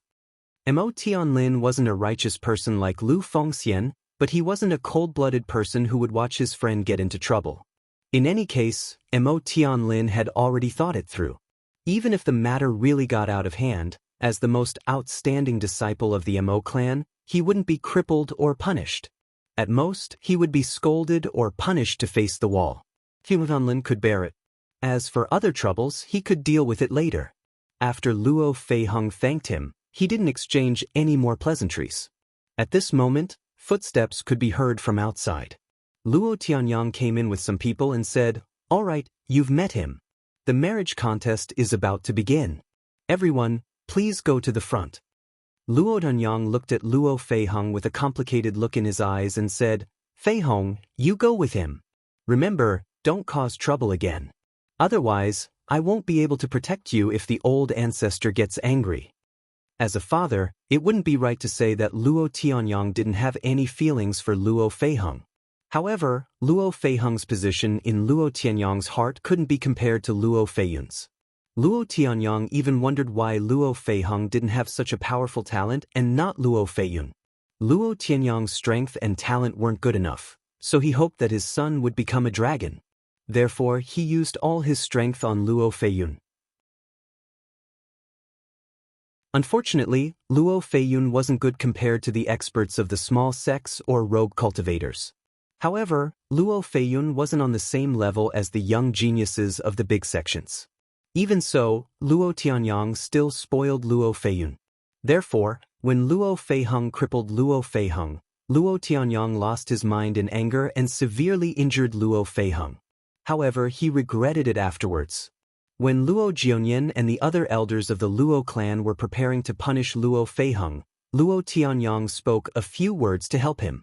Otherwise, Luo Feiheng wouldn't be sitting here leisurely eating sunflower seeds and reading romantic novels. Luo Feiheng walked out without saying a word. This surprised Luo Tianyang.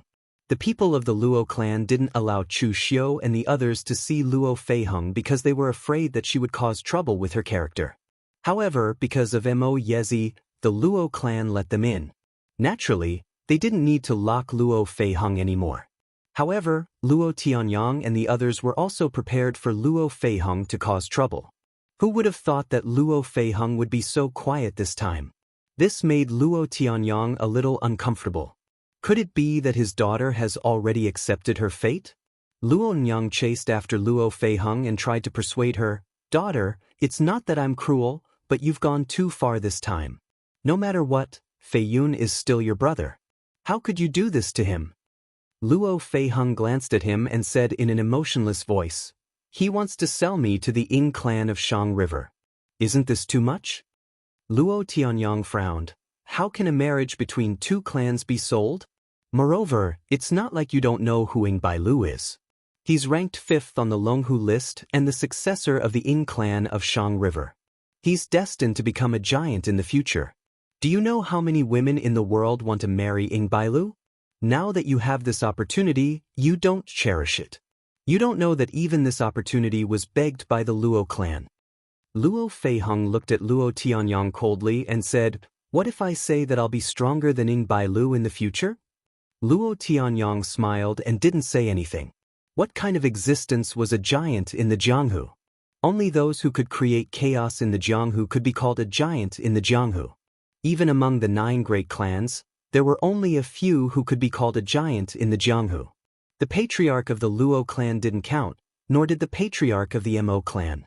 The patriarch of the Xiahou clan could barely be considered one, but the patriarch of the Ying clan of Shang River was a true giant in the Jianghu.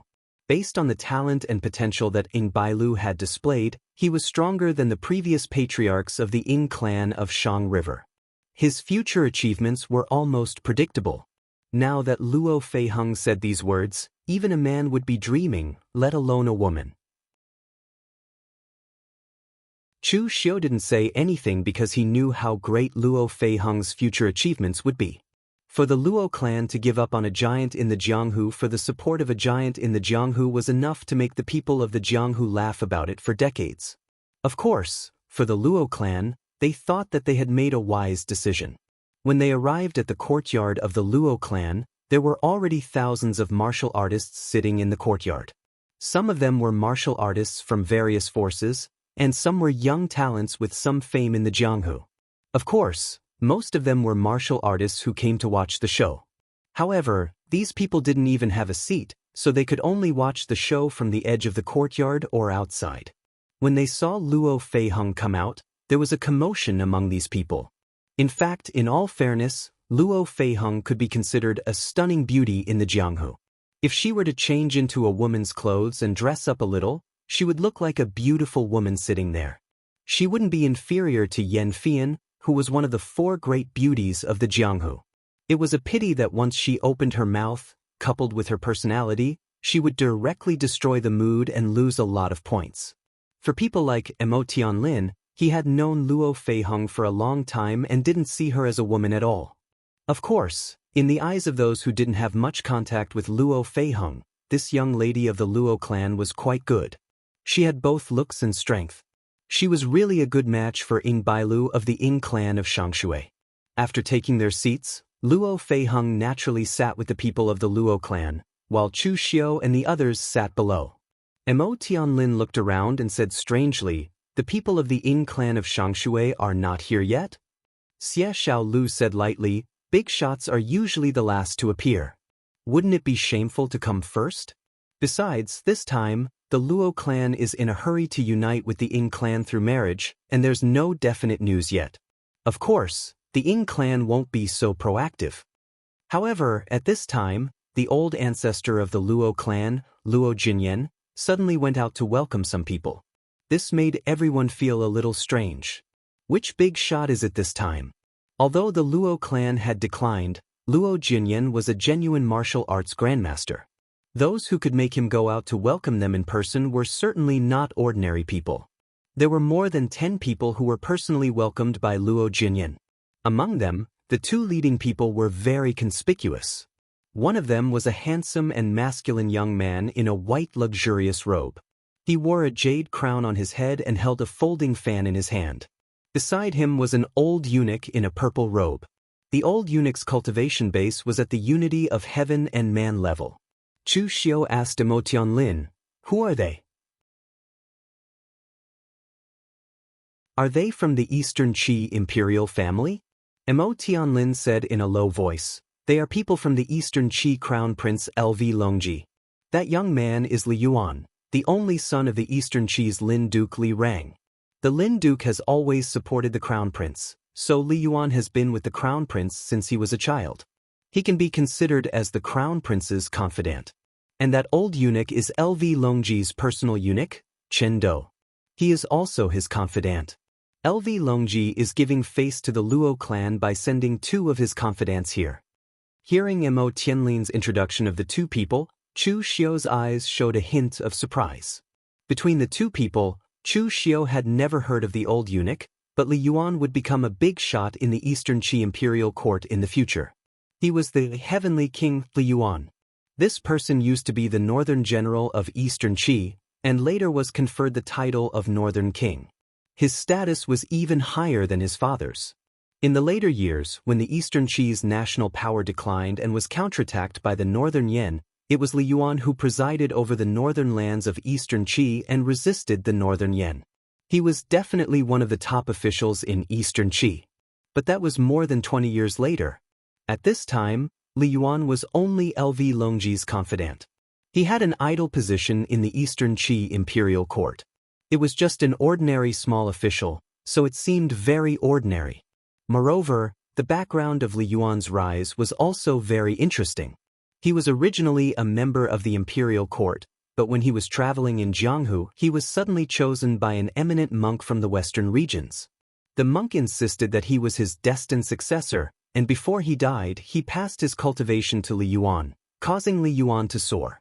From a seemingly inconspicuous noble of Eastern Qi, he later became an important minister of Eastern Qi, the Northern King, and the Great General.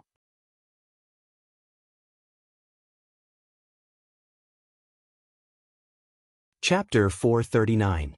Heavenly King Li Yuan, whose name would shake the world after more than 20 years, seemed very ordinary at this time. However, his strength was not weak at this time. He also had the cultivation of 5 qis collecting in origin. But he was slightly older, looking like he was in his 30s. His father, Duke Lin, was a hereditary duke. In fact, in his generation, the family had actually declined. Li Yuan's ancestors were martial arts grandmasters, but his father had only cultivated to the oneness of heaven and man state at this age.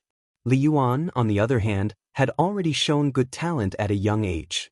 However, even if Duke Lin's mansion tried their best, they could not let Li Yuan stand shoulder to shoulder with the outstanding talents on the Longhu list.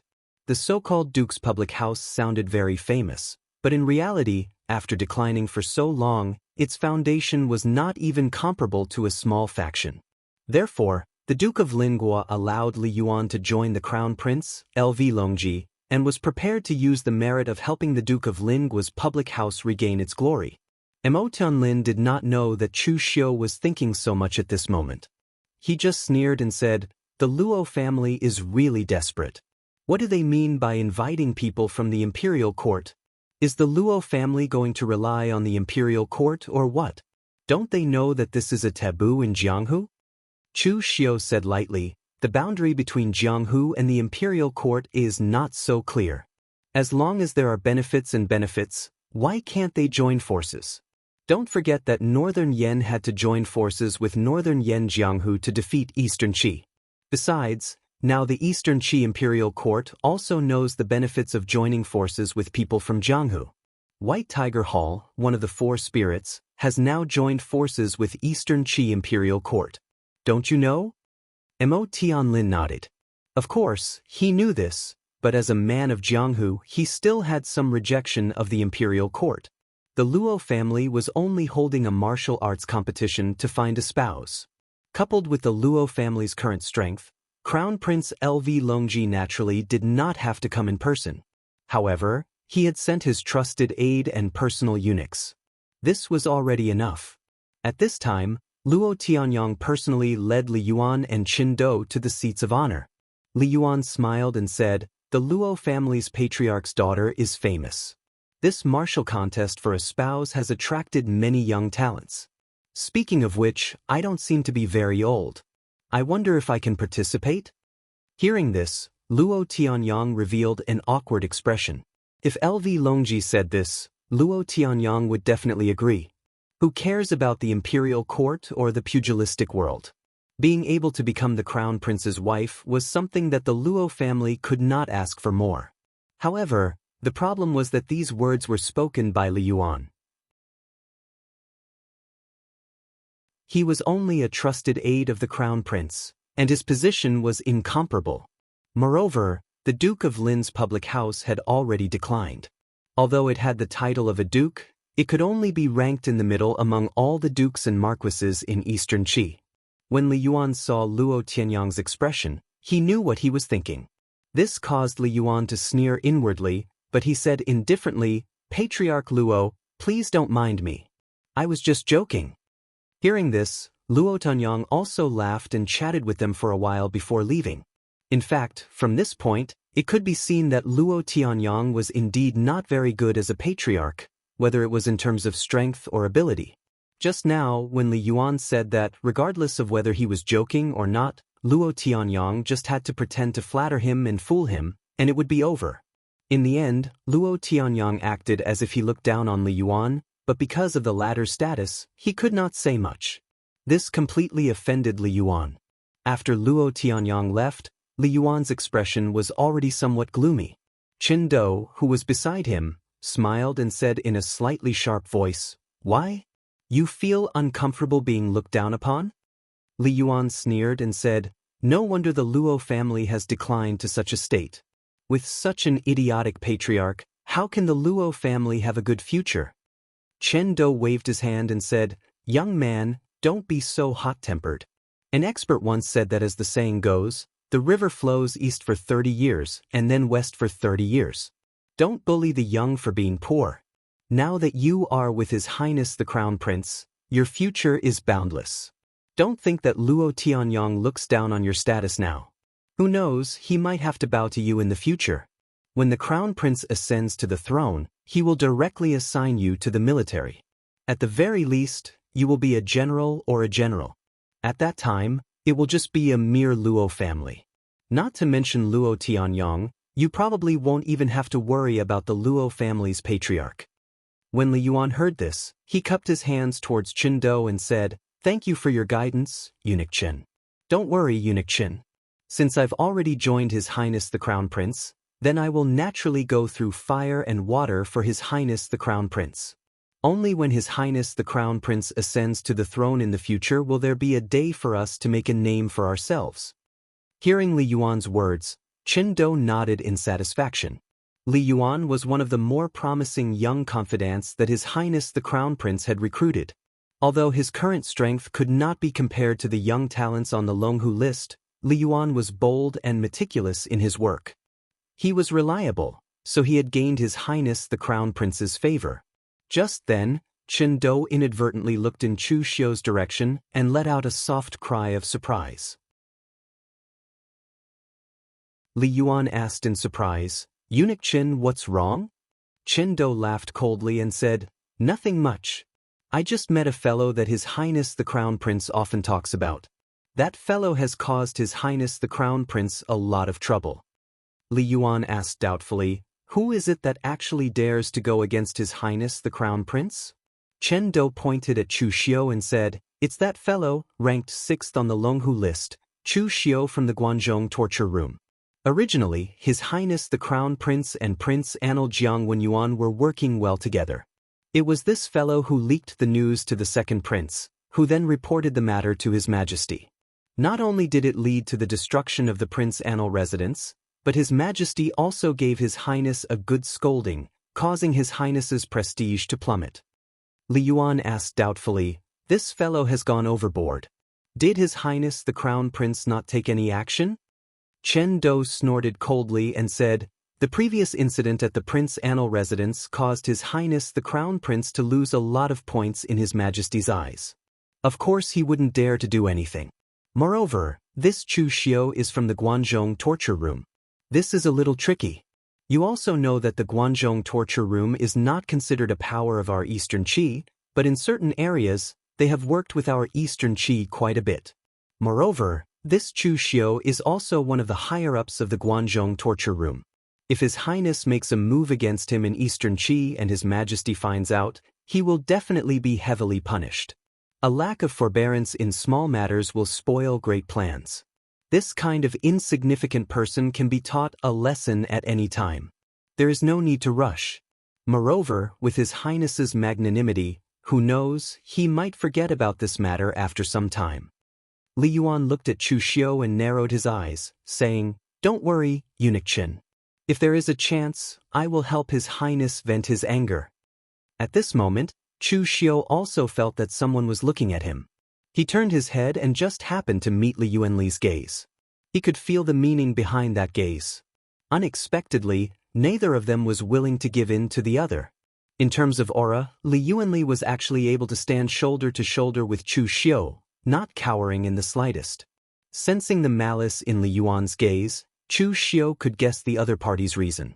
After all, in the previous incident with Qiu Zhenxing at the Pegasus farm, he had stood on the second prince's side and caused the crown prince a lot of trouble.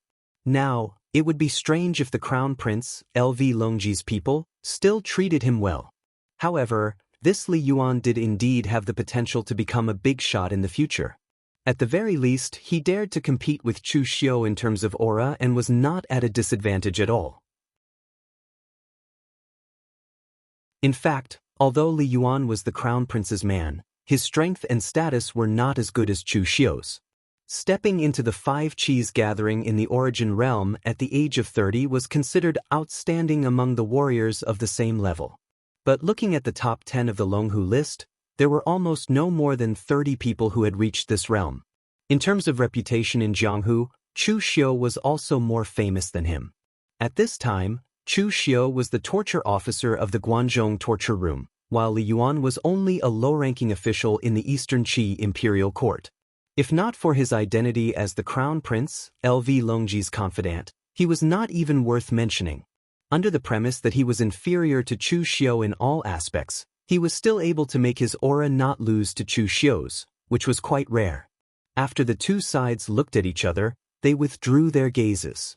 At this moment, the great ancestor of the Luo family and Luo Tianyang both went out to welcome them. To be able to put on such a show, it was naturally the Shangshui Ying family, the head of the 9 major families. Everyone looked at the gate. Luo Tianyang and the great ancestor of the Luo family led the way. From outside, 3 people walked in, but everyone present subconsciously looked at the person in the middle. The person in the middle was an extremely handsome young man. The proportions of his facial features seemed to be carved out of jade, perfect and flawless.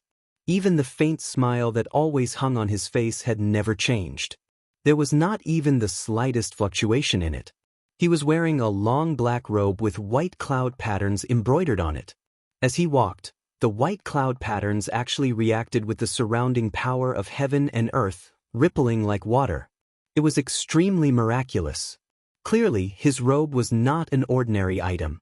This person was the unparalleled young master, Ying Bailu, who was famous in Jianghu. He was proficient in astrology, military strategy, and secret martial arts. There were many people in Jianghu who were proficient in these things, and there were also many who could surpass Ying Bailu in a certain aspect. However, no one could be proficient in so many things at the same time. It was not an exaggeration to say that he was unparalleled in the world. Behind Ying Bailu was a young man who looked slightly younger than Ying Bailu. Although he was also handsome, he was not as handsome as Ying Bailu. Moreover, there was a layer of gloominess on his face, which formed a sharp contrast with Ying Bailu, who always wore a smile. Behind the two of them was an old man who deliberately took a step back from them. His subconscious hunch made it obvious that this old man was most likely a servant. However, the problem was that this old man who looked like a servant exuded an extremely powerful aura that was not inferior to Luo Jinyan's. This old man was a martial Dao grandmaster.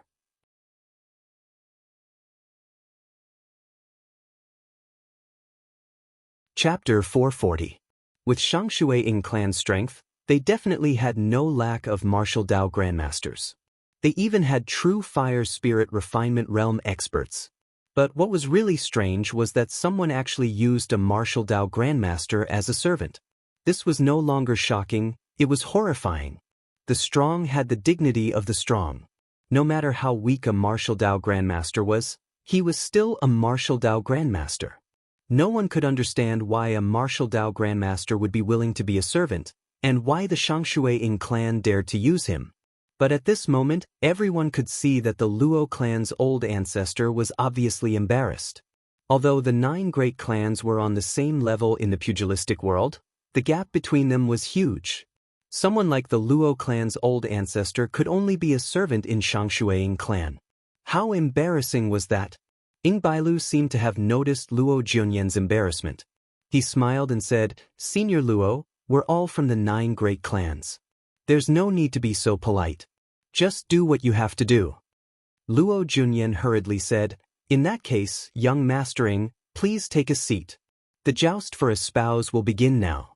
Young Master Ying, you're strong enough to be the ring master." The Luo clan's so-called joust for a spouse was actually just a show. Under normal circumstances, the Luo clan would either let their daughter be the ringmaster, and whoever could defeat Luo Feiheng would marry that person. But considering Luo Feiheng's strength and her current state, they decided to forget about it. Not to mention that there were not many men in the pugilistic world who could defeat Luo Feiheng.